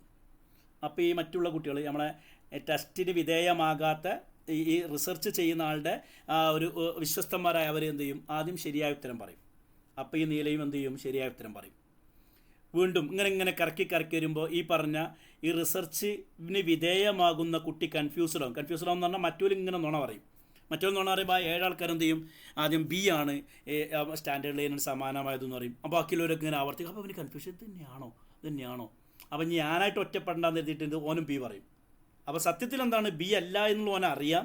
എങ്കിലും ഈ ഒരു ഇതിൽ നമ്മളെ കൂട്ടത്തിൽ തെറ്റിപ്പോണ്ട, നമ്മളായിട്ട് ഒരു കുസറാങ്കൊള്ളി ആണ്ട അല്ലെങ്കിൽ കൊന്ത്രമ്പല്ല ആണ്ടാന്ന് എഴുതിയിട്ട് എന്ത് ചെയ്യും, കൺഫോമിറ്റ്. ഇയാൾ ഇത് നടത്തി വെക്കുമ്പോൾ 76%, അഥവാ നമ്മളെ സമൂഹത്തിൽ, അഥവാ ഈ ടെസ്റ്റിൽ തന്നെ അതിൽ ഇതിനായ 76% എന്ത് ചെയ്യുന്നുണ്ട്, മെജോറിറ്റിക്കനുസരിച്ച്, ഭൂരിഭാഗത്തിനനുസരിച്ച് ഈ സത്യമല്ല എങ്കിലും ശരിയല്ല എങ്കിലും വിശ്വസിക്കാൻ പറ്റുന്നില്ല എങ്കിലും എന്ത് ചെയ്യുന്നു, അതിൽ വിഷമത്തിനാകുന്നുണ്ട്. ഇതൊരു ടെസ്റ്റാണ്. അപ്പോൾ യുനാനിമിറ്റി ബ്രേക്കർ. അപ്പോൾ എല്ലാവരും എന്താണോ പറയുന്നത്, മറ്റുള്ളവരൊക്കെ എന്താണോ പറയുന്നത്, ശരിയാണോ തെറ്റാണോ നോക്കുന്നില്ല, നമ്മളതിൻ്റെ കൂട്ടത്തിൽ പോകുന്നു. ഓക്കെ, എല്ലാവരും ചാടിയപ്പോൾ ഞാനും ചാടി, പിന്നെ ഞാൻ മനസ്സിലാക്കിയത് വെള്ളത്തിനൊഴുക്കുണ്ടായിന്ന് പറയില്ലേ, ഇതേ രൂപത്തിലാണ് സംഭവിച്ചത്. ഇതൊരു ടെസ്റ്റാണ്. സോളമൻ ആഷ് എന്ന് പറയുന്ന ആൾ 3 ലൈൻ ടെസ്റ്റ് നടത്തിയിട്ട് കണ്ടെത്തി. അപ്പോൾ പൊതുവേ എന്താണ് ഉണ്ടാകുക, എല്ലാവരും എന്ത് ചെയ്യുന്നോ അതിനനുസരിച്ച് നമ്മളും ചെയ്തു പോകും. ഒരു ടെസ്റ്റ് നടത്തിയിട്ട് റിസർച്ച് നടത്തിയിട്ട് അതും കണ്ടെത്തിയതാണ്. ഇനി നേരത്തെ നമ്മൾ പറഞ്ഞിരുന്നു കോംപ്ലിയൻസ്. കോംപ്ലിയൻസ് എന്താണ്, ഒരു വ്യക്തി മറ്റൊരാളെ അങ്ങോട്ട് സ്വാധീനിക്കുന്നു അല്ലെങ്കിൽ ഇങ്ങോട്ട് സ്വാധീനിക്കപ്പെടുന്നു. ഇതിനെ കോംപ്ലിയൻസ് എന്ന്. കൺഫോമിറ്റി പറഞ്ഞാൽ മെജോറിറ്റിക്ക് അനുസരിച്ച് നിൽക്കുന്നുണ്ട്. കോംപ്ലിയൻസ് മിക്കവാറും നമ്മുടെ സമൂഹത്തിലെ നമുക്കിടയിൽ നടക്കുന്ന കോംപ്ലിയൻസ് 6 രീതിയിലായിരിക്കും. നല്ല ശ്രദ്ധിച്ച് കഴിഞ്ഞാൽ നമുക്ക് മനസ്സിലാക്കാൻ പറ്റും, ഇങ്ങനെയൊക്കെയാണ് കോംപ്ലിയൻസ് എടുക്കുന്നത്. അതായത് നമ്മളെ പലപ്പോഴും പല ആൾക്കാർ സ്വാധീനിക്കുന്നത്, അല്ലെങ്കിൽ നമ്മളെ സമൂഹത്തിൽ നടക്കുന്ന സ്വാധീനങ്ങളൊക്കെ പലപ്പോഴും ഈ രീതിയിലായിരിക്കും. അഥവാ ഈ ടെക്നിക്ക് ഉപയോഗിച്ച് നമുക്ക് മറ്റുള്ളവരെ സ്വാധീനിക്കാൻ പറ്റും. ഒന്ന്, ഫ്രണ്ട്ഷിപ്പ് ആൻഡ് ലിങ്കിങ്. കോംപ്ലിയൻസ് ഉണ്ടാക്കാനുള്ള മാർഗ്ഗം ഫ്രണ്ട്ഷിപ്പ്. ഇപ്പോൾ നമ്മൾ ജ്വല്ലറിയിലൊക്കെ പോയി കഴിഞ്ഞാൽ ചിരിച്ചുകൊണ്ട്, സാറ് മറ്റേ ഇന്ന നാട്ടിൽ നിന്നല്ലേ വരുന്നത്, ഞാൻ സാറിനെ അവിടെ കണ്ടിട്ടുണ്ട്, സാറിൻ്റെ ഡ്രസ്സ് എല്ലാം നല്ല ഇതുണ്ട് കേട്ടോ എന്ന് പറഞ്ഞ് എന്ത് ചെയ്യും, നമ്മളോട് കുപ്പിയിലാക്കും. പിന്നെ നമുക്ക് അയാളോട് നോ എന്ന് പറയാൻ പറ്റാത്ത കോലത്തിലാവും. ഒന്നെങ്കിൽ നമ്മളെ നാട്ടുകാരനായിട്ട്, അല്ലെങ്കിൽ അവിടെ കണ്ടിരുന്നു, അല്ലെങ്കിൽ ഇവിടെ കണ്ടിരുന്നു, സാറിനെന്നാളെ നമ്മളെന്നാൾ സംസാരിച്ചില്ലേനോ, സാറിൻ്റെ ആ ഡ്രസ്സ്, സാറിൻ്റെ അന്നത്തെ ക്ലാസ് ഞാൻ കേട്ടു പറഞ്ഞിട്ട് നമ്മളൊരു കുപ്പിയിലാക്കി കഴിഞ്ഞാൽ പിന്നെ നമുക്ക് എന്ത് ചെയ്യാൻ പറ്റില്ല, പുറത്തിറങ്ങാൻ പറ്റില്ല, അല്ലെങ്കിൽ വേണ്ടാന്ന് പറഞ്ഞ് പോരാൻ പറ്റില്ല. ഇങ്ങനെയാണ് പലപ്പോഴും പലതിലും നമ്മൾ പെട്ടുപോലെ എന്താണ്, ഫ്രണ്ട്ഷിപ്പ് കാണിച്ചിട്ട് അല്ലെങ്കിൽ അടുത്തൊരാളായിട്ട് കാണിച്ചിട്ട് ഇറങ്ങാൻ പറ്റാത്ത രൂപത്തിലാവും. We comply with these we like. അതായത് അവരുപയോഗിക്കുന്ന ടെക്നിക്കാണ് ഇൻഗ്രാഷിയേഷൻ. അതായത് ഇങ്ങനെ ആളെ വശീകരിക്കുക, ഫ്ലാറ്ററി, മുഖസ്തുതി പറയും, അല്ലെങ്കിൽ സെൽഫി, ഞാൻ ഭയങ്കരമാണെന്നുള്ള അങ്ങനെ എന്ത് ചെയ്യും, നമ്മൾ തമ്മിലൊരു സിമിലാരിറ്റി ഉണ്ട്. അഥവാ പോയ നമ്മളും അവിടെ ഉള്ള ആളും സെയിൽസ്മാനും നമ്മളെ സിമിലാരിറ്റി ഉണ്ട്. എന്നിട്ട് എന്ത് ചെയ്യും, അവർ വിൽക്കാൻ കരുതിയ സാധനം നമ്മൾ വാങ്ങാൻ കരുതിയിട്ടില്ലെങ്കിലും വാങ്ങിപ്പിക്കും. മനസ്സിലായി? അല്ലെങ്കിൽ നമ്മളൊരു സാധനം കൊടുക്കാൻ പോയതാണ്, പക്ഷേ നമ്മൾ കരുതിനെ അയാൾ വാങ്ങും, പക്ഷേ അയാൾ വാങ്ങാതെ നമ്മൾ തിരിച്ചേക്കും. എന്തായിരുന്നാലും ഇതൊരു ശരി. അപ്പോൾ നമുക്ക് എന്തെങ്കിലും കൊടുക്കാണ്ടെങ്കിൽ വാങ്ങാണ്ടെങ്കിൽ ഈ ഒരു ടെക്നിക്ക് ഉപയോഗിക്കണം. പലപ്പോഴും ഫ്രണ്ട്ഷിപ്പ് എന്ന ടെക്നിക്ക്, ലിങ്കിങ്, നമ്മൾ തമ്മിൽ ഒരു അല്ലെങ്കിൽ രണ്ടാമത്തെ ഒരു ടെക്നിക്കാണ് ഈ കോംപ്ലിയൻസിന് ഉപയോഗിക്കുന്ന രണ്ടാമത്തെ ടെക്നിക്ക്, കമ്മിറ്റ്മെൻറ്റ് ആൻഡ് കൺസിസ്റ്റൻസി. പൊതുവേ നമ്മളൊരു പ്രശ്നമാണ്, നമ്മളൊരു സാധനം കമ്മിറ്റ് ചെയ്ത് കഴിഞ്ഞാൽ ഏതായാലും പറഞ്ഞല്ല ഇനിയിപ്പോൾ എന്താ ചെയ്യണേ, അങ്ങനെ ഒരു പൊതുവേ നമുക്കൊരു ധാരണ ഉണ്ട്. എനിക്കൊരു പീസ് വേണമെന്ന് പറഞ്ഞു കഴിഞ്ഞാൽ പിന്നെ വേണ്ടാന്ന് പറയില്ല, എങ്ങനെയെന്ന് എഴുതിയിട്ട് എന്ത് ചെയ്യും, നമ്മളതായിട്ട് മുന്നോട്ട് പോകും. അത് സാധാരണ. We complete to align with our prior action. നമ്മൾ എന്താണോ നേരത്തെ ചെയ്തത് അതെന്നെ മുന്നോട്ട് പോകാൻ എനിക്ക് താല്പര്യം. എക്സാമ്പിൾ പറയാം. ഇപ്പോൾ securing small initial public commitments that is force ഇപ്പോൾ നമ്മളൊരു ഇപ്പോൾ പരസ്യ ഇതൊക്കെ ഉണ്ടാവില്ലേ, നമ്മൾ ഒരു ഡൊണേഷനൊക്കെ നമ്മളിങ്ങനെ ഒരു കേസ് ഉണ്ട്, അയാൾക്ക് അങ്ങനെ ഒരു ഫണ്ടിൻ്റെ ആവശ്യമുണ്ട്, എല്ലാവരും എന്തെങ്കിലുമൊക്കെ കണ്ടറിഞ്ഞ് എന്തെങ്കിലുമൊക്കെ തരികയാണെങ്കിൽ നമ്മൾ ഉദ്ദേശിക്കുന്ന ഫണ്ട് കിട്ടുന്നു. അപ്പം ഒരാൾ 100, മറ്റാൾ 200, 300 നമ്മൾ കരുതിയില്ല കൊടുക്കാൻ, പക്ഷേ എല്ലാവരും പറഞ്ഞപ്പോൾ നമ്മൾ കൊടുത്തു അല്ലേ. കൊടുക്കാം എന്ന ഏറ്റ സ്ഥിതിയിൽ നമുക്ക് ഇറങ്ങാൻ പറ്റില്ല, അത് കൊടുക്കേണ്ടി വരും. അപ്പോൾ നമ്മൾ കമ്മിറ്റ് ചെയ്ത് കഴിഞ്ഞാൽ പിന്നെ അത് എന്ത് ചെയ്യണം, കൺസിസ്റ്റ് ചെയ്യേണ്ടി വരും. അത് ഒരു എക്സാമ്പിളാണ്. അപ്പോൾ അങ്ങനെ കോംപ്ലിയൻ്റ് ആകും. മറ്റൊന്ന് റെസിപ്രോസിറ്റി എന്ന് പറഞ്ഞാൽ അങ്ങോട്ടൊരു ഉപകാരം ചെയ്തു കൊടുക്കുക, എന്നിട്ട് അതിന് പകരം ഇങ്ങോട്ടൊരു ഉപകാരം ചെയ്യുക. ഇപ്പോൾ നമ്മളൊരു സാധനം വാങ്ങാൻ പോകുമ്പോൾ അതിൻ്റെ സാധനത്തിൻ്റെ വില അവർ പറയുക, ഇതിന് സത്യത്തിൽ ഇതിന് 5500 ഉറുപ്പ്യാണ് വില, പക്ഷേ സാറ് ചോദിച്ചതുകൊണ്ട് സാറ് പ്രത്യേകം ഡിസ്കൗണ്ടൊക്കെ ആവശ്യപ്പെട്ടു. പിന്നെ സാറേ നമുക്ക് പരിചയമുള്ള ഒരാളാണ്, അത് എടുത്തിട്ട് സാറിന് എന്ത് ചെയ്യുക, 3500 തരാട്ടാന്ന് പറയും. 5500 സാധനം 3500. അപ്പോൾ നമ്മൾ എന്ത് കരുതുക, നമ്മൾ പ്രത്യേകം പരിഗണിച്ചുകൊണ്ടേ വാങ്ങും. അപ്പം നമ്മൾ അങ്ങോട്ട് ഡിസ്കൗണ്ട് ചോദിച്ച സെയിൽ അവരെന്ത് ചെയ്തു, നമുക്ക് ഡിസ്കൗണ്ടായിട്ട് കാണിച്ചു തന്നു. ഇപ്പോൾ അങ്ങോട്ടും ഇങ്ങോട്ടൊരു പാലിട്ടു, ഇനി പിന്നെ ഇറങ്ങി പോരാൻ പറ്റില്ല. സത്യത്തിൽ അതിൻ്റെ വില 3000 ഉണ്ടാകുള്ളൂ, 500 എക്സ്ട്രാ അവിടെ നമ്മളൊന്ന് പിടിച്ചു. അത് അവൻ്റെ ഒരു ടെക്നിക്കാണ്. We complete to balance the ledger. അങ്ങോട്ടൊരു പാലിട്ടു, ഇങ്ങോട്ടൊരു, അപ്പം നമ്മൾ ഇനി ബാലൻസ് ചെയ്യാൻ വേണ്ടിയിട്ട് എന്ത് ചെയ്യും, നമ്മൾ വാങ്ങേണ്ടി വരും. 3000 സാധനം 3500 കൊടുത്തിട്ട് അവൻ നമ്മളെ കൊണ്ട് വാങ്ങിച്ചു. എന്താ ചെയ്ത ടെക്നിക്ക്, വലിയൊരു എമൗണ്ട് പറഞ്ഞു ആദ്യം. Providing unprompted initial favour, triggering and ingrained social obligation, return. ഒരു കാര്യം ചെയ്യിച്ചിട്ട് നമ്മൾ കൊണ്ട് ചെയ്യിക്കുക. ഇത് റെസിപ്രോസിറ്റി. മറ്റൊരു ടെക്നിക്കാണ് പലപ്പോഴും നമ്മൾ പെട്ടുപോകുന്ന സ്കേഴ്സിറ്റി പറഞ്ഞാൽ സാധനം അല്ലേ, ഇത് അവസാനത്തെ പീസാട്ടോ. പെരുന്നാളൊക്കെ ഇനി മൈലാഞ്ചിൻ്റെ ഞങ്ങളുടെ ഷോപ്പിൽ ഇപ്പോൾ 3 പീസേ ഉള്ളൂ, ലാസ്റ്റ് 3 പീസസാണ്, ഇനിയില്ല നാളെ കിട്ടുമെന്ന് എനിക്ക് തോന്നുന്നില്ലാതെ നമ്മൾ മൈലാഞ്ചിന് വാങ്ങും. അതല്ലെങ്കിൽ ഓണത്തിൻ്റെ ഓഫറാണ്, ഇത് അവസാനത്തെ 4 പീസാണ്, ഇത് കഴിഞ്ഞാൽ ഉണ്ടാവില്ല, ഇനി ഇത് ഓണം കഴിഞ്ഞാൽ മിക്കവാറും ഇതിൻ്റെ ഡബിൾ പ്രൈസേ കാരണം പറയുമ്പോൾ അപ്പോൾ എണ്ണം കുറവാണ്, ഇനി കിട്ടൂലേന്ന് എഴുതിയിട്ട് നമ്മൾ വാങ്ങും. സ്കേഴ്സിറ്റി ഫീൽ ചെയ്യിക്കും അല്ലേ. അങ്ങനെ നമ്മളോട് പലപ്പോഴും ചെയ്യണം. ഓഫറൊക്കെ പരസ്യത്തിലേക്ക് വരുന്ന ഓഫറല്ലേ ഇത്, അങ്ങനെ അതാണ്. We complete when access is restricted, അതായത് object of the request as very റയറാണ്. മാത്രമല്ല ഇതിൻ്റെ പിന്നീട് കിട്ടൽ ബുദ്ധിമുട്ടായിരിക്കും. അവസാനത്തെ പീസാണ്, അല്ലെങ്കിൽ ഷോപ്പ് സെയിൽ ഔട്ട് ചെയ്യാണ്. ഇത് കഴിഞ്ഞാൽ പിന്നെ ഇതിൻ്റെ ഒറിജിനൽ റേറ്റിലേക്ക് മാറുമെന്നൊക്കെ പറയുമ്പം നമ്മളറിയാതെ വാങ്ങിപ്പോകുന്നു. നമ്മളറിയാതെ അയാൾ നമ്മളെ സ്വാധീനിക്കുന്നു, നമ്മളെ സാധനം വാങ്ങുന്നു. അല്ലെങ്കിൽ സോഷ്യൽ വാലിഡേഷൻ പൊതുവെ എല്ലാവരും ചെയ്യുന്നതെന്ന് വെച്ചാൽ നമ്മൾ അവരോടും ചോദിക്കും, അഭിപ്രായം ചോദിക്കും, പിന്നെ അഭിപ്രായത്തിനനുസരിച്ച് നമ്മൾ ചെയ്യും. അതൊരു ശരി. പിന്നെ അതോറിറ്റി അല്ലേ. അപ്പോൾ മറ്റേ അയാൾ ഉപയോഗിക്കുന്ന സാധനം ഇയാൾ ഉപയോഗിക്കുന്ന സാധനമാണ്. പിന്നെ നിങ്ങൾ ക്ലാസ്സിൽ വരുന്ന പ്രിൻസിപ്പാളില്ല, അയാൾ തന്നെ ഉപയോഗിക്കണം. അങ്ങനെ 4-5 ആൾക്കാരെ പേര് പറയുമ്പോൾ എന്നാൽ പിന്നെ ഞാനും വാങ്ങുക, അങ്ങനെ ഒരു സംഭവം ഉണ്ടാവും അല്ലേ. ബ്രാൻഡ് സാധനമൊക്കെ ആകുമ്പോൾ നമ്മൾ എന്ത് ചെയ്യുന്നു, അല്ലെ ചില ഡിസൈനേഴ്സ്, ചില പൊളിറ്റീഷ്യൻസൊക്കെ ഈ മെത്തേഡുകൾ ഉപയോഗിക്കും. ഇങ്ങനെ ഒക്കെ നമ്മൾ എന്ത് ചെയ്യുന്നു, കോംപ്ലിയൻ്റ് ആകുന്നു, അല്ലെങ്കിൽ മറ്റുള്ളവരെ കോംപ്ലിയൻസ് ചെയ്യിക്കുന്നു. ഈ കോംപ്ലിയൻസ് ചെയ്യിക്കുമ്പോൾ ഈ ടെക്നിക്കുകളൊക്കെയാണ് പൊതുവെ ആൾക്കാർ ഉപയോഗിക്കുക. ഒന്നാമത്തെ technique foot in door technique. എന്ന് പറഞ്ഞാൽ ഇപ്പോൾ ഉദാഹരണം ചെറുതായിട്ടൊരു കാര്യം പറയും, ഞാൻ വരുന്നുണ്ട് കേട്ടോ, ഒന്നുമില്ല, ഒന്ന് 2 കാര്യങ്ങൾ സംസാരിക്കാനെന്ന് പറയും, ആയിക്കോട്ടെ കുഴപ്പമില്ല എന്നാൽ വന്നോളി എന്ന് പറയും. 1-2 കാര്യങ്ങൾ സംസാരിക്കാനെന്ന് പറഞ്ഞാൽ നമ്മൾ വിളിച്ച് വരുത്തി, പിന്നെ ശേഷമുള്ള പിരിവിൻ്റെ കാര്യമാണ് പറഞ്ഞത്. 50,000 ചോദിക്കുന്നത്. എന്നാൽ അപ്പോൾ ആദ്യം എന്താ പറഞ്ഞത്, ഒന്ന് കാണാനാണ്, പ്രത്യേകിച്ചൊന്നുമില്ല എന്ന് പറഞ്ഞാൽ, അപ്പോൾ നമ്മളൊന്ന് സമ്മതിച്ചു കൊടുത്തു അല്ലേ. അത് ജസ്റ്റ് ഒരു ചെറിയ ഫേവർ. പിന്നെ നമ്മളറിയാതെ അവരടിച്ചു മാറ്റി കൊണ്ടുവന്നു. അങ്ങനെ ഒരു ടെക്നിക്കാണ്. Start small shift big. ചെറുതായിട്ട് തുടങ്ങുന്നു, എന്നിട്ട് അടിച്ചു പോകുന്നു. ഒട്ടകത്തിന് സ്ഥലം കൊടുക്കുന്ന കിട്ടില്ല, ഒട്ടകത്തിനൊക്കെ നമ്മൾ സ്ഥലം കൊടുത്ത് അങ്ങനെയാണ്. പതുക്കൊരു കാലം ഇതൊക്കെ ചെയ്യാൻ, പിന്നെ ഒട്ടകത്തിന് കയറി നിന്ന് കഴിഞ്ഞാൽ നമ്മൾ പുറത്തു പോകും. ഇതേ രൂപത്തിൽ target accept a small deal. ആദ്യം എന്ത് ചെയ്യുന്നു, സ്മോൾ ഡീലിന് റെഡി ആവുന്നു. Making them likely to accept a larger deal remain logically consistent. അപ്പോൾ ആദ്യം ചെറുതായിട്ടൊന്ന് അംഗീകരിപ്പിക്കുന്നു, എന്നിട്ട് വലുതായിട്ട്. ഈ കച്ചവടത്തിനൊക്കെ വരുന്ന ആൾക്കാരങ്ങനെ തന്നെയല്ലേ, സാധനം താത്ത അമ്മ അങ്ങനെയൊന്നും നിങ്ങളൊന്നും വിചാരിക്കേണ്ട, നിങ്ങളൊന്നും വാങ്ങണ്ട, കണ്ടാൽ മതി എന്നാണ് എടുത്ത് സാധനം വീടിൻ്റെ മുന്നിൽ വെച്ച് പിന്നെ ഒരു പീസ് നിങ്ങളൊന്നും വേണ്ട, ഇത് മാത്രം എടുത്ത് എടുത്ത് നോക്കി അതൊക്കെ ഏതായാലും ഇങ്ങനെ ഇനി ഒന്ന് എടുത്താളെന്ന് പറയുമ്പോൾ ഒന്ന് എടുക്കുമ്പോൾ അത് മാത്രം എടുത്തിട്ട് കാര്യമില്ല, അത് ഉപയോഗിക്കണമെങ്കിൽ ഇതും കൂടി വേണം, അതുണ്ടെങ്കിലേ നടക്കുള്ളൂ. 2-3 എണ്ണം വാങ്ങിക്കും. അതാണ് ഫൂട്ട് ഇൻ ഡോർ ടെക്നിക്ക്. കാലകത്തേക്ക് വെക്കാൻ കൊടുത്തു കഴിഞ്ഞാൽ അവർ കയറി നിന്നിട്ടേ പോവുള്ളൂ. അതൊന്ന്. രണ്ടാമത്തത് ഡോർ ഇൻ ഫേസ് ടെക്നിക്ക്. പറഞ്ഞാൽ ആദ്യം വലിയൊരു സംഭവം പറയും, എന്നിട്ട് ശേഷം ചെറുതിലേക്ക് നമ്മളൊരാളുടെ ഇങ്ങനെ സംസാരിക്കുന്ന സ്ഥലത്ത് ഇല്ല, ഇപ്പോൾ പാർട്ടി പിരിവിനൊക്കെ വരികയെന്ന് എഴുതിക്കോളൂ, ഇലക്ഷനൊക്കെ നടക്കില്ല. അപ്പോൾ വലിയ ബിസിനസ്സുകാരനാണ് ഞാൻ ഇരിക്കുക, എൻ്റെ അടുത്ത് ഒരു പാർട്ടി പ്രവർത്തകർ വരുന്നു, നമുക്കറിയാലോ പാർട്ടീൻ്റെ ഇലക്ഷനൊക്കെ നടക്കുന്ന നല്ല ചിലവുണ്ട്, അങ്ങനെയാണ് ഇങ്ങനെയാണ്, നമുക്കൊരു എന്തായാലും ഒരു 10-50 ലക്ഷം വേണ്ടി വരും, ഞങ്ങളിപ്പോൾ ഒരു 10-25 ആൾക്കാരെ നിങ്ങൾക്ക് എന്ന് പറഞ്ഞാൽ ബിസിനസ് നമ്മളെ പാർട്ടിയല്ലേ, അങ്ങനെയല്ല ഒരു 10 ലക്ഷം നിങ്ങൾ എഴുതണമെന്ന് പറയുമ്പോൾ 10 ലക്ഷമോ എന്ന് നമ്മൾ പറയും. പക്ഷെ അവർ പറഞ്ഞു പറയാം അവർ ആകെ ഉദ്ദേശിച്ചിട്ട് 2 ലക്ഷം ആയിരിക്കും. 10 ലക്ഷം പറഞ്ഞാൽ 10 ലക്ഷം കയ്യിലട്ടോ, അല്ല നിങ്ങൾക്ക് അറിയാലോ നമ്മൾ അങ്ങനെയാണ്, നിങ്ങൾ ഞാൻ ഭരണത്തിൽ വന്നു കഴിഞ്ഞാൽ അതാവുന്ന പറഞ്ഞാൽ നമ്മൾ പേടിച്ചിട്ട് എന്ത് ചെയ്യും, 10 വേണ്ട ഇനി ഒരു 5 എഴുതിക്കളാന്ന് പറയും. സത്യത്തിൽ നമ്മൾ കൊടുക്കാൻ കരുതിയില്ലേ, ഇനി അവർ ഉദ്ദേശിച്ചത് എത്ര 5 or 3 ആണ്, പക്ഷേ വലുത് ആദ്യം പറഞ്ഞിട്ട് എന്ത് ചെയ്യുന്നു, ചെറുതിലേക്ക് നമ്മളവിടെ അടുപ്പിക്കുന്നു. അങ്ങനെ ഉണ്ടാവില്ലേ? ഇപ്പോൾ സാധനങ്ങളുടെ വില പറയുമ്പോൾ നമ്മൾ ഷോപ്പിൽ പോയിട്ട് ഇതിന് 3500 വില വരുന്നത്, പക്ഷേ എന്ത് ചെയ്യാം, നമുക്കൊരു 2500 നോക്കട്ടോ എന്ന് പറയും. 2500 കുറച്ച് ഓവറാണല്ലേ, ഇല്ലല്ല 3500 ഞാൻ ഇപ്പോൾ തന്നെ 1000 കുറച്ചു, ഇനിയിപ്പോൾ ബോസിനോട് ചോദിച്ചിട്ടുണ്ട് അങ്ങനെ പറഞ്ഞിട്ട് 2500 ഉണ്ട്, എന്നാൽ പിന്നെ 1000 കുറഞ്ഞാലും നമ്മൾ വാങ്ങും. എവിടെ 2000 വില ഉണ്ടാവുള്ളൂ. മനസ്സിലായി? അങ്ങനെ ഒരു സംഭവമുണ്ട്. ഡോർ ഇൻ ഫേസ് പറഞ്ഞാൽ വലുത് ആദ്യം ഇടുന്നു, വലിയൊരു കീറാമുട്ടി ഒരു ഒലക്കം മുന്നിലിടുന്നു, അതിന് ശേഷം അവരെ കാര്യം നേടിയെടുക്കുന്നു. ടാർഗറ്റ് റിജക്റ്റ് എക്സ്ട്രീം ഡീൽ, ആദ്യം പറ്റൂല എന്ന് പറയും, പിന്നെ എന്ത് ചെയ്യുന്നു, ചെറുതാക്കി കൊണ്ടുവന്നിട്ട് എന്തായിരുന്നാലും നമ്മൾ കൊടുക്കേണ്ടി വരുന്നു അല്ലെങ്കിൽ വാങ്ങേണ്ടി വരുന്നു, ഇങ്ങനത്തെ അവസ്ഥ. അടുത്തൊരു ടെക്നിക്കാണ്, ആദ്യം സൈസിലാണ് വിടുന്നത്, ഇനി രണ്ടാമത്തെ വാല്യൂവിൽ. ലോബോൾ ടെക്നിക്ക്. ലോബോൾ ടെക്നിക്ക് പറഞ്ഞാൽ ആദ്യം ഒരു അഗ്രിമെൻറ്റ്, ഇപ്പോൾ ഉദാഹരണം നമ്മളൊരു സാധനം ഒരു കാറ് വാങ്ങാൻ ഒരു തീരുമാനം എഴുതിക്കോളൂ, ബോസ് അവനെ സംസാരിച്ച് അപ്പം അത് വേണം ഇതാണെന്നൊക്കെ കണ്ടീഷൻസ് ഒക്കെ പറഞ്ഞിട്ട് എന്ത് ചെയ്തു, അപ്പോൾ ഒരു വില, ഒരു കാറല്ലേ നമ്മൾ ചെറുതിലേക്ക് പോവുക, വലിയ ഇതൊക്കെ പറഞ്ഞ് ബുദ്ധിമുട്ടുണ്ട്.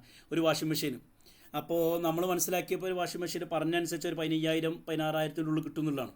അപ്പോൾ എന്ത് ചെയ്യും, നമ്മുടെ ഒരു അഗ്രിമെൻ്റ് ആവും, വാങ്ങാമെന്നുള്ളൊരു അഗ്രിമെൻ്റ് ആവും, അവർ വിൽക്കാമെന്നുള്ള അഗ്രിമെൻ്റ് ആവും. എന്നിട്ട് നമ്മൾ വാങ്ങാൻ ചെല്ലുമ്പോൾ പറയും ബില്ലുണ്ട് എടുക്കുമ്പോൾ 22 ഉണ്ട്, അത് നിങ്ങൾ 16 അല്ല, അതെ 16 തന്നെയാണ്, പക്ഷേ അതിൻ്റെ എന്താ പറയുക GST ഉണ്ട്, മറ്റേ ഉണ്ട്, ഇതുണ്ട് എന്ന് പറഞ്ഞിട്ട് എന്ത് ചെയ്യും, കുടുങ്ങി. നമ്മൾ ഇനിയിപ്പോൾ വാങ്ങാതിരിക്കാൻ പറ്റില്ല, കാരണം എന്താണ്, നാട്ടുകാരോടൊക്കെ പറഞ്ഞു കുടുംബക്കാരെയൊക്കെ കൊണ്ടുപോയിട്ടുണ്ടാകും, ഇനിയിപ്പോൾ വാങ്ങാതെ പോകുന്നു കഴിഞ്ഞാൽ നമ്മളൊരു കൊച്ച ഇതായി പോകും അല്ലേ, ഇങ്ങനെ പരിപാടി. അപ്പോൾ ഒരാളെ സ്വാധീനിക്കാൻ വേണ്ടി ഉപയോഗിക്കുന്ന ഒരു ടെക്നിക്കാണ് ലോബോൾ ടെക്നിക്ക്. ആദ്യം എന്ത് ചെയ്യും, വാങ്ങുന്നു അല്ലെങ്കിൽ വിൽക്കുന്നു എന്നൊരു അഗ്രിമെൻറ്റിലേക്ക് എത്തുന്നു, എന്നിട്ട് അതിൻ്റെ മേലേക്ക് സാധനം എന്ത് ചെയ്യുന്നു, വേഴ്സ് ഇൻ ദ ടേംസ്, അത് GST. അപ്പോൾ ഞാൻ കരുതിന് ബോസ് സമ്മതിക്കുന്നു, പക്ഷേ ബോസ് ഒരു വിട്ടുവീഴ്ചക്ക് റെഡിയല്ല, സാറ് പറഞ്ഞു ഒരു ഇതെല്ലാം അങ്ങനെ എങ്ങനെ പറഞ്ഞിട്ട് ലാസ്റ്റ് നമ്മൾ ഇറങ്ങിപ്പോരാൻ പറ്റാത്ത രൂപത്തിൽ നമ്മൾ ലോക്ക് ചെയ്തിട്ട് സാധനം വാങ്ങിക്കുന്നു. ഈ രീതി എ ഡീൽ ഈസ് ആക്സെപ്റ്റഡ്. പിന്നെ then make less lucrative, the target prior commitment compel them to proceed anyway. ആദ്യം നമ്മൾ കമ്പലാവും, എന്നിട്ട് പിന്നെ ഒഴിയാൻ പറ്റാത്ത രൂപത്തിൽ. അങ്ങനെയാണ് പലപ്പോഴും ഈ ഇൻഷുറൻസ് പാക്കേജിലൊക്കെ വരല് അല്ലേ, നമ്മൾ അങ്ങനെയാണ് ഇങ്ങനെയാണെന്നൊക്കെ കരുതും, അല്ലെങ്കിൽ അതൊക്കെ കരുതും, പിന്നെ പോകുമ്പോഴാണ് നമ്മൾ കരുതിയേക്കാൾ വലിയ കുഴിയിലൊക്കെ ചാടുക, പക്ഷേ കയറാൻ പറ്റൂല, കുടുങ്ങിയിട്ടുണ്ടാവും. ഇതാണ് ലോബോൾ ടെക്നിക്ക്. മറ്റൊരു ടെക്നിക്കാണ് എന്ത്, ദാറ്റ്സ് നോട്ട് ഓൾ. അതുമാത്രമല്ല ഇതെന്ന് പറഞ്ഞാൽ ഈ ഓഫറിലൊക്കെ ഉണ്ടാകുക അല്ലേ, നിങ്ങളത് വാങ്ങുമ്പോൾ ഇത് കിട്ടും എന്ന് പറയാം, എന്നാൽ നമ്മൾ വാങ്ങല്ലേ, അത് അങ്ങനെ നമ്മൾ വാങ്ങാൻ ഇങ്ങനെ തീരുമാനിക്കുമ്പോൾ അതിൽ ഒതുങ്ങിയില്ല, പിന്നെ ഇതും കൂടിയും കിട്ടും എന്ന് പറയുമ്പോൾ എന്ത് ചെയ്യും, 2 മാസത്തെ വാറണ്ടി കിട്ടും, നിങ്ങൾ 200 കൂടി കുറിച്ചാൽ 2 വർഷത്തേക്ക് ആക്കാൻ പറ്റുമെന്ന് പറയുമ്പോൾ കുറച്ചുകൂടി ഇങ്ങനെ തന്നിട്ട് നമ്മൾ എഴുതും, ഇത് ഭയങ്കരമാണല്ലോ എന്നെഴുതും. ഇവിടെ അങ്ങനെ നമ്മൾ പെട്ടുപോകുന്നു. ദാറ്റ് ഈസ് നോട്ട് ആൾ എന്ന് പറഞ്ഞാൽ അതുമാത്രമല്ല ഇനിയും കുറേ കാര്യങ്ങളുണ്ട് പറഞ്ഞിട്ട് പലപ്പോഴും ഓഫറിൽ കാണാം. Offer A deal add value, എന്നിട്ട് എന്ത് ചെയ്യുന്നു, വാല്യൂ ചെയ്യുന്നു. നമ്മൾ സാധനം വാങ്ങുമ്പോൾ ആദ്യം പറയുന്നതിനേക്കാൾ കുറച്ചുകൂടി എന്ത് ചെയ്യും, കൂട്ടി തന്നിട്ട് നമുക്ക് ഇറങ്ങാൻ പറ്റാത്ത രൂപത്തിൽ നമ്മളെ കൊണ്ട് വാങ്ങും. ഓക്കെ.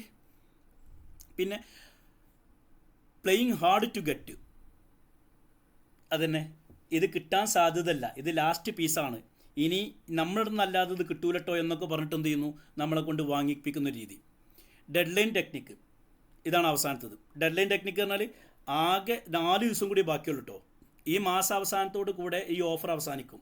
ഇപ്പം നമ്മൾ ഡിസ്കൗണ്ട് ആയിട്ട് സാധാ പ്രൈസിനേക്കാൾ 80% വാങ്ങുന്നത് 20% ഡിസ്കൗണ്ടാണ്. 31-ാം തീയതി കഴിഞ്ഞാൽ 100 മിക്കവാറും അത് 100. പിന്നെ ഇപ്പോഴത്തെ നിങ്ങൾക്കറിയാലോ യുദ്ധമൊക്കെ അല്ലേ നടക്കുന്നത്, പറയാൻ പറ്റില്ല എന്തായിരിക്കും റേറ്റ് പറഞ്ഞിട്ട് എന്ത് ചെയ്യും, നമ്മളെ കൊണ്ട് അത് നമ്മൾ വാങ്ങുന്ന ഒരവസ്ഥയിലേക്ക്. ഡെഡ് ലൈൻ ടെക്നിക്ക്, കാലാവധി കഴിഞ്ഞു, ഓഫർ ലിമിറ്റഡ് പീരീഡ് ആയിരുന്നു, ഈ ഓണത്തിന് മാത്രമാണ്, വിഷുവിന് മാത്രമാണ്, അത് കഴിഞ്ഞാൽ അതിൻ്റെ ഒറിജിനൽ റേറ്റിലേക്ക് പോകുമെന്ന് പറയുമ്പോൾ വിഷു ആണ്, ഞാൻ കടം വാങ്ങിയിട്ടെങ്കിലും നമ്മളെ സാധനം വാങ്ങുന്നു. ഇങ്ങനെയൊക്കെ പലപ്പോഴും നമ്മളുമായി ഇടപെടുന്ന ആൾക്കാർ പറ്റിക്കാറുണ്ട്. പറ്റിക്കുക എന്ന് പറയുന്നില്ല, സ്വാധീനിക്കാറുണ്ട്. അങ്ങനെ നമ്മളതിലൊക്കെ പെട്ടുപോവാറുണ്ട് എന്നാണ് പറഞ്ഞു. അപ്പോൾ കൺഫോമിറ്റി പറഞ്ഞു, മെജോറിറ്റിക്ക് അനുസരിച്ച് പൊതുവേ എന്താണോ നടക്കുന്നത് അതിനനുസരിച്ച് നമ്മൾ വഴങ്ങിക്കൊടുക്കും. 2 കോംപ്ലിയൻസ് എന്ന് പറയുമ്പോൾ മറ്റേ ആൾക്കനുസരിച്ച്, സെയിൽസ്മാൻ ആകാം അല്ലെങ്കിൽ മറ്റേതാകാം, അതിനനുസരിച്ച് നമ്മൾ അറിയാതെ പെട്ടുപോകുന്നു, അല്ലെങ്കിൽ അയാൾ അറിയാതെ നമ്മളെ വലയിലേക്ക് ചാക്കിലേക്കാക്കുന്നു. ഈ ടെക്നിക്കൊക്കെ ഉപയോഗിച്ചുകൊണ്ടാണ് സമൂഹത്തിൽ നടക്കുന്നത്. ഇതാണ് കോംപ്ലിയൻസ്. ഇനി മൂന്നാമത്തത്, കോംപ്ലിയൻസും കഴിഞ്ഞാൽ പിന്നെ നമ്മൾ പറയുന്നത് ഒബീഡിയൻസ് എന്നുള്ളത്. ഒബീഡിയൻസ് നേരത്തെ നമ്മൾ പറഞ്ഞത്, ഒബീഡിയൻസ് പറഞ്ഞാൽ പൊതുവെ എന്താണ്, മേലധികാരികൾ പവർ ഉപയോഗിച്ചുകൊണ്ടുള്ളതാണ് അല്ലേ. പവർ ഉപയോഗിച്ചുകൊണ്ട് മറ്റുള്ളവരെ എന്താ പറയുക കീക്കലാക്കുക, കാര്യങ്ങൾ നേടുക, ആ രീതിയാണ് അവിടെ അതോറിറ്റിയാണ് ഉണ്ടാകുക. ഇതൊരു എക്സ്പെരിമെൻ്റ് നമുക്ക് കാണാൻ പറ്റും. ഇവിടെ മിൽഗ്രാം എന്ന് പറയുന്ന ഒരു ഒരു ഒരു ഒരു ടെസ്റ്റ് ആണ്, മിൽഗ്രാം ടെസ്റ്റ് എന്ന് തന്നെ പറയാം. ഇതിന് നിങ്ങൾ PG ലെവലിലെത്തുമ്പോൾ ഇതിൻ്റെ 3-4 വേർഷൻസ് കാണാം. ജസ്റ്റ് ഒന്ന് മനസ്സിലാക്കുക. ഇവിടെ എന്താ ചെയ്തത് വെച്ചാൽ, ഇവിടെ ടെസ്റ്റിന് വിധേയമാകുന്നത് ആ നടുവിൽ കാണുന്ന ടീച്ചറാട്ടോ. ഒരു ടെസ്റ്റാണ്, ടീച്ചർ. അപ്പുറത്ത് അടിയിലിരിക്കുന്നത് സ്റ്റുഡൻ്റാണ്. ആ സ്റ്റുഡൻറ്റും നേരെ ടെസ്റ്റ് നടത്തുന്ന മേലെ നിൽക്കുന്ന അതോറിറ്റേറ്റീവ് പവറിലുള്ള ആ ഒരു ഡോക്ടറുടെ രൂപത്തിൽ നിൽക്കുന്ന അല്ലെങ്കിൽ ഒരു സൂപ്പർവൈസറുടെ രൂപത്തിൽ നിൽക്കുന്ന ആൾ, അയാളാണ് എക്സ്പെരിമെൻ്റ് നടത്തുന്നത്. അയാളും ഈ അടിയിലുള്ള സ്റ്റുഡൻറ്റും തമ്മിൽ ചെറിയൊരു അണ്ടർസ്റ്റാൻഡിങ് ഉണ്ട്. സ്റ്റുഡൻറ്റ് പറഞ്ഞാൽ സ്റ്റുഡൻസുകൾ തമ്മിൽ അണ്ടർസ്റ്റാൻഡിങ് ഉണ്ട്. എന്താ അണ്ടർസ്റ്റാൻഡിങ്? ഒരു അഭിനയിച്ചാൽ മതി, നിങ്ങൾ സംഭവം അഭിനയിച്ചാൽ മതി എന്ന്. ഇതാരറിയില്ല? സെൻട്രലിലുള്ള ടീച്ചർ അറിയുന്നില്ല. മനസ്സിലായോ? എക്സ്പെരിമെൻ്റ് നടത്തുന്ന അതോറിറ്റേറ്റീവ് സ്ഥാനത്തുള്ള മേലധികാരിയായ പ്രിൻസിപ്പാൾ അല്ലെങ്കിൽ അയാളും ഈ റൂമിൻ്റെ അകത്ത് നിൽക്കുന്ന ടെസ്റ്റിന് ഇതിന് വിധേയമാകുന്ന കുട്ടി, സ്റ്റുഡൻറ്റ്, ഇവർ തമ്മിലൊരു അണ്ടർസ്റ്റാൻഡിങ് ഉണ്ട്. പ്യുവർലി അഭിനയമാണ് ഇത്. ഈ നടുവിൽ നിൽക്കുന്ന അധ്യാപകൻ ടെസ്റ്റിന് വിധേയമാവുന്ന, എക്സ്പെരിമെൻ്റ് വിധേയമാവുന്ന അയാൾ അറിയില്ല. ഇനി എന്താ സംഭവിക്കും നോക്കാം. ഈ ടീച്ചർ എന്ത് ചെയ്യുന്നു? സ്റ്റുഡൻറ്റിന് കുറച്ച് കാര്യങ്ങൾ പഠിപ്പിച്ചെടുക്കുന്നു. ഈ സ്റ്റുഡൻറ്റിനോട് അത് തിരിച്ചു ചോദിക്കുമ്പോൾ തെറ്റുന്നതിനനുസരിച്ച് പണിഷ് ചെയ്യണമെന്നാണ് നിയമം. പണിഷ് ചെയ്യലെങ്ങനെ? ഷോക്ക് കൊടുക്കലാണ്. ഷോക്ക് 5 എന്തിനു പറയും, ഷോക്കിൻ്റെ ഇതുണ്ടാവില്ല നമ്മളെ ഈ കറണ്ടിൻ്റെ ഒക്കെ അതിന് പറയലെന്താ, വാട്ട് എന്ന് വെച്ചോളൂ. 5 വാട്ട്, ചെറിയ വാട്ട് ഇങ്ങനെ തുടങ്ങി വാട്ട്, ഓരോ ഷോക്ക് 5, 7, 10 ഇങ്ങനെ കൂട്ടി 150, 250, 200, 250, 300, 400 എന്നൊക്കെ അടിച്ചു പോകുന്ന ഇതിലേക്ക് എത്തും. ജീവൻ തന്നെ പോകും ആ ലെവലില്ല. അപ്പോൾ മേലെയുള്ള ആൾ പറയുന്നതിനനുസരിച്ച് ഇയാൾ എന്ത് ചെയ്യണം? ബട്ടൺ ഇങ്ങനെ അമർത്തി ഷോക്ക് കൊടുത്തുകൊണ്ടേയിരിക്കണം. സത്യത്തിൽ ഈ റൂമിൽ അപ്പുറത്തിരിക്കുന്ന സ്റ്റുഡൻറ്റിന് ഷോക്ക് ഏൽക്കുന്നില്ല. പക്ഷേ ഈ മേലെ നിൽക്കുന്ന ഈ ടെസ്റ്റ് എക്സ്പെരിമെൻ്റ് നടത്തുന്ന ആൾ ആദ്യമേ പറഞ്ഞിട്ടുണ്ട്, നീ എന്ത് ചെയ്യണം? ഷോക്ക് കൂടുന്നതിനനുസരിച്ച് ഇങ്ങനെ വിറക്കണായി കാണിക്കണം, ഇടങ്ങാറണം, ശബ്ദം ഉണ്ടാക്കണം, കടണം, പിന്നെ ലാസ്റ്റ് മരിക്കണ മാതിരിയൊക്കെ കാണിക്കണം എന്നൊക്കെ പറഞ്ഞു വെച്ചിട്ടുണ്ട്. ഇതൊന്നും ഈ അധ്യാപകൻ അറിയില്ല. ഇനി അധ്യാപകൻ ക്ലാസ് തുടങ്ങിയിട്ട് ടെസ്റ്റ് നടത്തുന്ന സമയത്ത് ഈ കുട്ടിയോട് ഓരോ ചോദ്യങ്ങൾ ചോദിക്കുന്നു. അപ്പോൾ ചോദ്യത്തിന് ഉത്തരം കിട്ടാതിരിക്കുന്ന സമയത്ത് മേലെന്ന് ഓർഡർ വരുന്നു, പണിഷ്. അപ്പോൾ ഒരു ബട്ടൺ അമർത്തുന്നു. പിന്നെ അത് കിട്ടാകുമ്പോൾ വീണ്ടും അമർത്തുന്നു. അപ്പോൾ അതിൻ്റെ ഡോസ് ഇങ്ങനെ കൂടി വരുന്നു. ഡോസ് കൂടി വരുന്നതിനനുസരിച്ച് കുട്ടി എന്ത് ചെയ്യുന്നു? ആ കയറിൽ കുടുങ്ങിയിരിക്കുന്ന കുട്ടി ശബ്ദിക്കുന്നുണ്ട്, ചാടുന്നുണ്ട്, അലറുന്നുണ്ട്. പക്ഷേ ഈ പറഞ്ഞ അധ്യാപകൻ അതൊന്നും മൈൻഡ് ചെയ്യുന്നില്ല. കാരണം എന്താണ്? അധ്യാപകൻ്റെ അടുത്ത് മേലെയുള്ള ഓർഡർ ഫോളോ ചെയ്യും. ഈ കുട്ടിയുടെ മരിച്ചോ ഇല്ലേ അത് അയാൾ വിഷയമല്ല. ഇതൊരു ജസ്റ്റ് എക്സാമ്പിളാണ്. ഈ ഒരു അധ്യാപകനല്ല, ഇതുപോലെ കുറേ അധ്യാപകരുണ്ട്, കുറേ കുട്ടികളുണ്ട്. ഈ കുട്ടിയും മേലെ നിൽക്കുന്ന ആ റിസർച്ച് നടത്തുന്ന ആളും തമ്മിൽ ഓൾറെഡി ഒരു അണ്ടർസ്റ്റാൻഡിങ് ഉണ്ട്. എന്ത്? നിങ്ങൾ അഭിനയിച്ചാൽ മതി, ശരിക്കും ഷോക്ക് നടക്കുന്നില്ല. പക്ഷെ അധ്യാപകൻ എന്താണ്? ഷോക്ക് ഉണ്ടോ ഇല്ലയെന്ന് നോക്കില്ല, അയാൾ മേലത്തെ ഓർഡറൻസ് കാര്യങ്ങൾ ചെയ്യുക. പലപ്പോഴും അങ്ങനെയല്ല നടക്കാറ് അല്ലേ? ആഭ്യന്തരമന്ത്രി പറയുന്നു, പോലീസിൻ്റെ മേലുള്ള ആൾ പറയുന്നു, അയാൾ പിന്നെ അവിടെ ഇറങ്ങി നിരങ്ങയായിട്ട് അവിടെ കുട്ടിക്കടി കിട്ടിയോ, പെണ്ണിനടി കിട്ടിയോ, ഗർഭിണിക്ക് കിട്ടിയോ, ഒറ്റോല് കിട്ടിയോ, അന്നും നോക്കില്ല, അടിച്ച നിരത്തും. അതോറിറ്റി പലപ്പോഴും നമ്മളെന്ത് ചെയ്യുന്നത്? അതോറിറ്റിക്ക് കീഴിലായിരിക്കും. എന്നിട്ട് നമുക്കൊരു ന്യായമുണ്ട്, മൂപ്പര് പറഞ്ഞിട്ടല്ലേ എന്നുള്ളതല്ല, എന്താ പറയുക, മാനുഷികമല്ലാത്ത പല കാര്യങ്ങളും, ഇൻഹ്യൂമനായ കാര്യങ്ങൾ. ഇവിടെ പണ്ടില്ലേ ഡോസ് ഇങ്ങനെ കൂടി വന്ന് ഇയാൾ മരിച്ച മാതിരി കിടക്കുന്നുണ്ട്, ശബ്ദമില്ലാതെ കിടക്കുന്നുണ്ട്. എന്നിട്ടും മറ്റേ ആൾ നിർത്തുന്നില്ല. കാരണം ഇയാളെ കാഴ്ചപ്പാടിൽ എന്താണ്? ഞാനിത് ചെയ്യാൻ വിധിക്കപ്പെട്ടവനാണ്. കാരണം ഞാൻ ആസ് എ ടീച്ചർ പ്രിൻസിപ്പാൾ പറഞ്ഞനുസരിച്ച് അല്ലെങ്കിൽ മൂപ്പര് പറഞ്ഞനുസരിച്ച് ചെയ്യേണ്ടി വരും. ആ ഓർഡർ അനുസരിച്ച് നമ്മൾ ഫോളോ ചെയ്യണം. ഇത് നമ്മുടെ സമൂഹത്തിൽ നടക്കുന്നതാണ്. പലപ്പോഴും നമുക്കൊക്കെ ഉണ്ടാറുണ്ട് അല്ലേ? മേലെന്ന് കിട്ടുന്ന ഓർഡർ അനുസരിച്ചാണ് ചെയ്യും. ഇത് കുട്ടിക്ക് താങ്ങാൻ പറ്റുന്നുണ്ടോ അല്ലെങ്കിൽ മറ്റാൾക്ക് താങ്ങാൻ പറ്റുന്നുണ്ടോ, ഈ ഡോസ് കുട്ടിക്ക് കഴിക്കാൻ പറ്റുന്നൊന്നും അറിഞ്ഞോളന്നില്ല. ഡോക്ടർ എന്ത് ചെയ്യുന്നു? പരസ്യത്തിനനുസരിച്ച് മരുന്ന് എഴുതി കൊടുക്കും. അങ്ങനെ ഒരു എക്സാമ്പിൾ കാണാം. നോക്ക്, ഈ ടെസ്റ്റിന് വിധേയമായപ്പോൾ 65% ടീച്ചേഴ്സും എന്ത് ചെയ്തിട്ടുണ്ട്? മേലത്തെ ഓർഡർ അനുസരിച്ച് ഈ കുട്ടികളെ പണിഷ് ചെയ്തിട്ടുണ്ടായിരുന്നു. കുട്ടികൾ അപ്പുറത്തുനിന്ന് ആദ്യം ചെറുതായിട്ട് ശബ്ദിക്കുന്നു, പിന്നെ ഇങ്ങനെ കൂടി അലറി കരഞ്ഞ് ചാടി ഇതൊക്കെ ആകുന്നുണ്ട്. ഇതൊക്കെ ഇയാൾ കാണുന്നുണ്ടെങ്കിലും അത് മൈൻഡ് ചെയ്യാതെ ഈ മാരകമായ പണിഷ്മെൻറ്റിലേക്ക് പോകാനുള്ള കാരണം നമ്മുടെ ഒരു മാനസികാവസ്ഥ, നമ്മൾ അതോറിറ്റിയെ കീഴടങ്ങുന്നു എന്നുള്ളതാണ്. പട്ടാളക്കാർ പറഞ്ഞാൽ, പോലീസ് പറഞ്ഞാൽ, പ്രധാനമന്ത്രി പറഞ്ഞാൽ, അത് കോടതി പറഞ്ഞാൽ നമ്മൾ കേൾക്കുന്നു. ഇത് നമ്മുടെ സമൂഹത്തിലുള്ളതാണ്. അപ്പോൾ നമ്മൾ പലപ്പോഴും ഇൻഫ്ലുവൻസ്ഡ് ആകുന്നുണ്ട്. എങ്ങനെയൊക്കെ? കൺഫോമിറ്റി, കോംപ്ലിയൻസ്, അതോറിറ്റിയുടെ ടെക്നിക്കാണിത്. ഓക്കെ. അപ്പോൾ ഡിസ്ട്രക്റ്റീവ് ഒബീഡിയൻസ് പലപ്പോഴും നമ്മുടെ സമൂഹത്തിൽ നടക്കുന്നുണ്ട്. ഇവിടെ എന്താ നടന്നു വെച്ചാൽ ഗ്രാജുവൽ എസ്കലേഷൻ, അതായത് ഡോസ് 5, 7, 10, 15, 20, 25 ഇങ്ങനെ കൂട്ടി വന്നപ്പോൾ എന്ത് ചെയ്തു? ഈ സാറെന്താ കരുതുന്നത്? ഇതൊന്നും പ്രശ്നമല്ല ഇയാളെ പിന്നെയും കൂട്ടി. അങ്ങനെയല്ലേ നമ്മൾ ആദ്യം 2 അടി അടിക്കുക, പിന്നെ 3 ആക്കും, പിന്നെ 5 ആക്കും, പിന്നെ 10 ആക്കും. ഇങ്ങനെ അടിച്ചെന്ത് നമ്മളെ കുട്ടി ഒരു തല്ലുള്ളിയായി തീരും. ഇങ്ങനെ ഉണ്ടാവില്ല. Gradual escalation. 2 അബ്ഡിക്കേഷൻ റെസ്പോൺസിബിലിറ്റി. ഈ ടീച്ചർ എന്താ മനസ്സിലാക്കുന്നത്? ഞാനിത് ചെയ്യുന്നത് മേലെന്ന് എൻ്റെ പ്രിൻസിപ്പാളെ പറഞ്ഞിട്ടല്ലേ, അല്ലെങ്കിൽ അയാൾ പറഞ്ഞിട്ടല്ലേ, അതായത് ഉത്തരവാദിത്വം എനിക്കല്ല. ആ കുട്ടി മരിച്ച് ഞാനെന്തിനാ അറിയണത്? കുട്ടി ചാടി അതിന് ആ ഒരു മെൻറ്റാലിറ്റി പൊതുവെ നമുക്കുണ്ട്. അതോറിറ്റേറ്റീവിൽ നിന്ന് എന്ത് കേട്ട് കഴിഞ്ഞാലും പിന്നെ ബാക്കിയൊന്നും നോക്കേണ്ടതാണ്. പിന്നെ സിമ്പൽ ഓഫ് പവർ, അധികാരം, അതിൻ്റെ കീഴടങ്ങുക എന്നുള്ള നമ്മുടെ ഒരു മെൻറ്റാലിറ്റി ഉണ്ട്. Fast paced momentum. പിന്നെ ഈ അധ്യാപകൻ ഇയാൾക്ക് എന്താണ് നടക്കുന്നത് ചിന്തിക്കാനുള്ള അവസരം കൊടുക്കുന്നില്ല. ഡു ഇറ്റ് കണ്ടിന്യൂ എന്ന് പറഞ്ഞിങ്ങനെ പോവുക 150 ആ ഷോക്കിലേക്കൊക്കെ എത്തിച്ചു. അപ്പോൾ 65% ആൾക്കാരും ഒരു 450 വാട്ട് മാക്സിമം, ഒരു 400 to 410 വാട്ട് വരെ കറണ്ട് കൊടുത്തിട്ട് ഈ പറഞ്ഞ ടെസ്റ്റിന് വിധേയമാവുന്ന കുട്ടികളെ ശിക്ഷിക്കാൻ തയ്യാറായി. സത്യത്തിലൂടെ ഇതൊന്നും നടക്കുന്നില്ല, പക്ഷേ ഈ ഒരു ടെസ്റ്റിൽ. അപ്പോൾ അതിൽ നിന്ന് മനസ്സിലായത് നമ്മളൊക്കെ എന്താണ്, അതോറിറ്റിക്ക് പലപ്പോഴും ഇൻഫ്ലുവൻസ്ഡ് ആകാറുണ്ട്. അപ്പോൾ ഇതുവരെ പറഞ്ഞെന്തായിരുന്നു? ഇൻഫ്ലുവൻസ് എന്ന് പറഞ്ഞ ഒരു കോൺസെപ്റ്റ് നമ്മൾ പഠിച്ചു. അതിൻ്റെ രീതികൾ കൺഫോമിറ്റി ഉണ്ടെന്ന് പഠിച്ചു, കോംപ്ലിയൻസ് ഉണ്ടെന്ന് പഠിച്ചു, പിന്നെ അതോറിറ്റിക്ക് കീഴടക്കിയിട്ടുള്ള ഒബീഡിയൻസ് ഉണ്ട് സാധനം. എന്നാൽ നമ്മുടെ സമൂഹത്തിലുള്ളൊരു സംഭവമാണ് power of the few. Minority power. ഇപ്പം നമ്മുടെ നാട്ടിൽ ഇലക്ഷൻ കഴിഞ്ഞു അല്ലേ? ഇലക്ഷൻ കഴിയുന്നവരെ എല്ലാവരും പറഞ്ഞു LDF വരും UDF വരും. ഇപ്പം എല്ലാവരും വാർത്തയിൽ പറഞ്ഞതാണ് ന്യൂനപക്ഷ ഏകീകരണമുണ്ട്, അതുകൊണ്ട് UDF വരും. അപ്പം ന്യൂനപക്ഷ ഏകീകരണം, സത്യത്തിൽ ന്യൂനപക്ഷത്തിന് വോയിസ് ഇല്ല എന്ന് നമ്മൾ കരുതുന്നത്. പക്ഷേ ന്യൂനപക്ഷം, പവർ ഓഫ് ദ ഫ്യൂ, ന്യൂനപക്ഷത്തിൻ്റെ അധികം. ഈ ന്യൂനപക്ഷത്തിൽ മറ്റുള്ളവരെ സ്വാധീനിക്കാൻ പറ്റുമോ? പറ്റും. എങ്ങനെയാണെങ്കിൽ ഈ പറഞ്ഞ 3 കാര്യങ്ങളുണ്ടെങ്കിൽ, അൺവേവറിങ് കൺസിസ്റ്റൻസി ഉണ്ടെങ്കിൽ, സ്ട്രാറ്റജിക് ഫ്ലെക്സിബിലിറ്റി ഉണ്ടെങ്കിൽ, ട്രെൻഡ് അലൈൻമെൻറ്റ് ഉണ്ടെങ്കിൽ പലപ്പോഴും ന്യൂനപക്ഷത്തിന് എന്ത് ചെയ്യാം? മെജോറിറ്റിയെ സ്വാധീനിക്കാൻ പറ്റും. സത്യത്തിൽ മെജോറിറ്റിയാണ് എല്ലാം കഴിയുന്നത് എങ്കിലും മൈനോറിറ്റിക്കും ഇൻഫ്ലുവൻസ് ചെയ്യാൻ പറ്റും. ഉദാഹരണം, ഗാന്ധി എന്ന് പറയുന്ന കുറേ ആൾക്കാരൊന്നുമില്ല. മദർ തെരേസ എന്ന് പറയുന്ന കുറേ ആൾക്കാരൊന്നും ഉണ്ടായിരുന്നില്ല. പ്രൊഫറ്റ് മുഹമ്മദ് സല്ലല്ലാഹു അലൈഹി വസല്ലം കുറേ ആൾക്കാരൊന്നും ഉണ്ടായിരുന്നില്ല. അപ്പോൾ സമൂഹത്തിൽ ഒറ്റപ്പെട്ട ആളാണെങ്കിലും അവർക്ക് മറ്റുള്ളവരെ സ്വാധീനിക്കാൻ പറ്റും. എങ്ങനെയാണെങ്കിൽ അൺവേവറിങ് കൺസിസ്റ്റൻസി, അവരുടെ വാക്കും പ്രവൃത്തിയും തമ്മിൽ കൺസിസ്റ്റൻസി ഉണ്ടെങ്കിൽ, ഇന്നൊരു നയം നാളെ വേറൊന്നിങ്ങനെ ഈ ഓന്തിൻ്റെ മാതിരി തൊലി മാറുന്ന, രാഷ്ട്രീയം മാറുന്ന, ആശയം മാറുന്ന, ചിന്താഗതി മാറിയിട്ട് ഉറച്ച സ്റ്റേണായ തീരുമാനവും ആശയവും കാഴ്ചപ്പാടുള്ള ആൾക്കാരാണെങ്കിൽ അവർക്ക് മറ്റുള്ളവരെ സ്വാധീനിക്കാൻ പറ്റും. ഇറാനിലെ കണ്ടില്ല നിങ്ങൾ, എല്ലാവരും പ്രതീക്ഷിക്കുന്നത് ട്രംപ് പറഞ്ഞാൽ കേൾക്കുന്നുള്ള, പക്ഷേ ഇവർ വിട്ടുകൊടുക്കുന്നില്ല. അതാണ് കൺസിസ്റ്റൻസി. അവർക്ക് അൺവേവറിങ് കൺസിസ്റ്റൻസി ഉണ്ട്, പറഞ്ഞതിൽ ഉറച്ചു നിൽക്കുന്നു. ഒരു എക്സാമ്പിൾ പറയാം, ദേ മസ്റ്റ്. അപ്പോൾ അങ്ങനെ സ്വാധീനിക്കണമെങ്കിൽ നമുക്ക് മൈനോറിറ്റി ആണെങ്കിലും മെജോറിറ്റിയെ സ്വാധീനിക്കണമെങ്കിൽ നമുക്ക് എന്തായിരിക്കണം? Must oppose the majority consistency over time and never appeal internally divided and secure. നമ്മൾ ഒരിക്കലും എന്തായിരുന്നു? ഇൻറ്റേർണലി ഡിവൈഡഡ് ആയത്. കേരളത്തിലെ മുസ്ലിങ്ങളാട്ടെ, ന്യൂനപക്ഷ വിഭാഗങ്ങളാട്ടെ, നമ്മൾ പരസ്പരം അങ്ങോട്ട് കൂടി തല്ലിടുകയാണെങ്കിൽ മെജോറിറ്റിയെ നമുക്ക് എന്ത് ചെയ്യാൻ പറ്റില്ല? തോൽപ്പിക്കാൻ പറ്റില്ല, സ്വാധീനിക്കാൻ പറ്റില്ല. നേരെ മറിച്ച് നമ്മളൊരു ഏകീകരിച്ചതിലാണെങ്കിൽ ആരെ ഭരണത്തിലേറ്റണം, ആരുടെ ഭരണത്തിൽ ഇറക്കാൻ പറ്റും എന്നൊക്കെ നമുക്ക് തീരുമാനിക്കാൻ പറ്റും. ഒരു എക്സാമ്പിൾ പറഞ്ഞിട്ടോ, 2 ന്യൂനപക്ഷമാണെങ്കിലും നമ്മൾ എന്ത് ചെയ്യണം?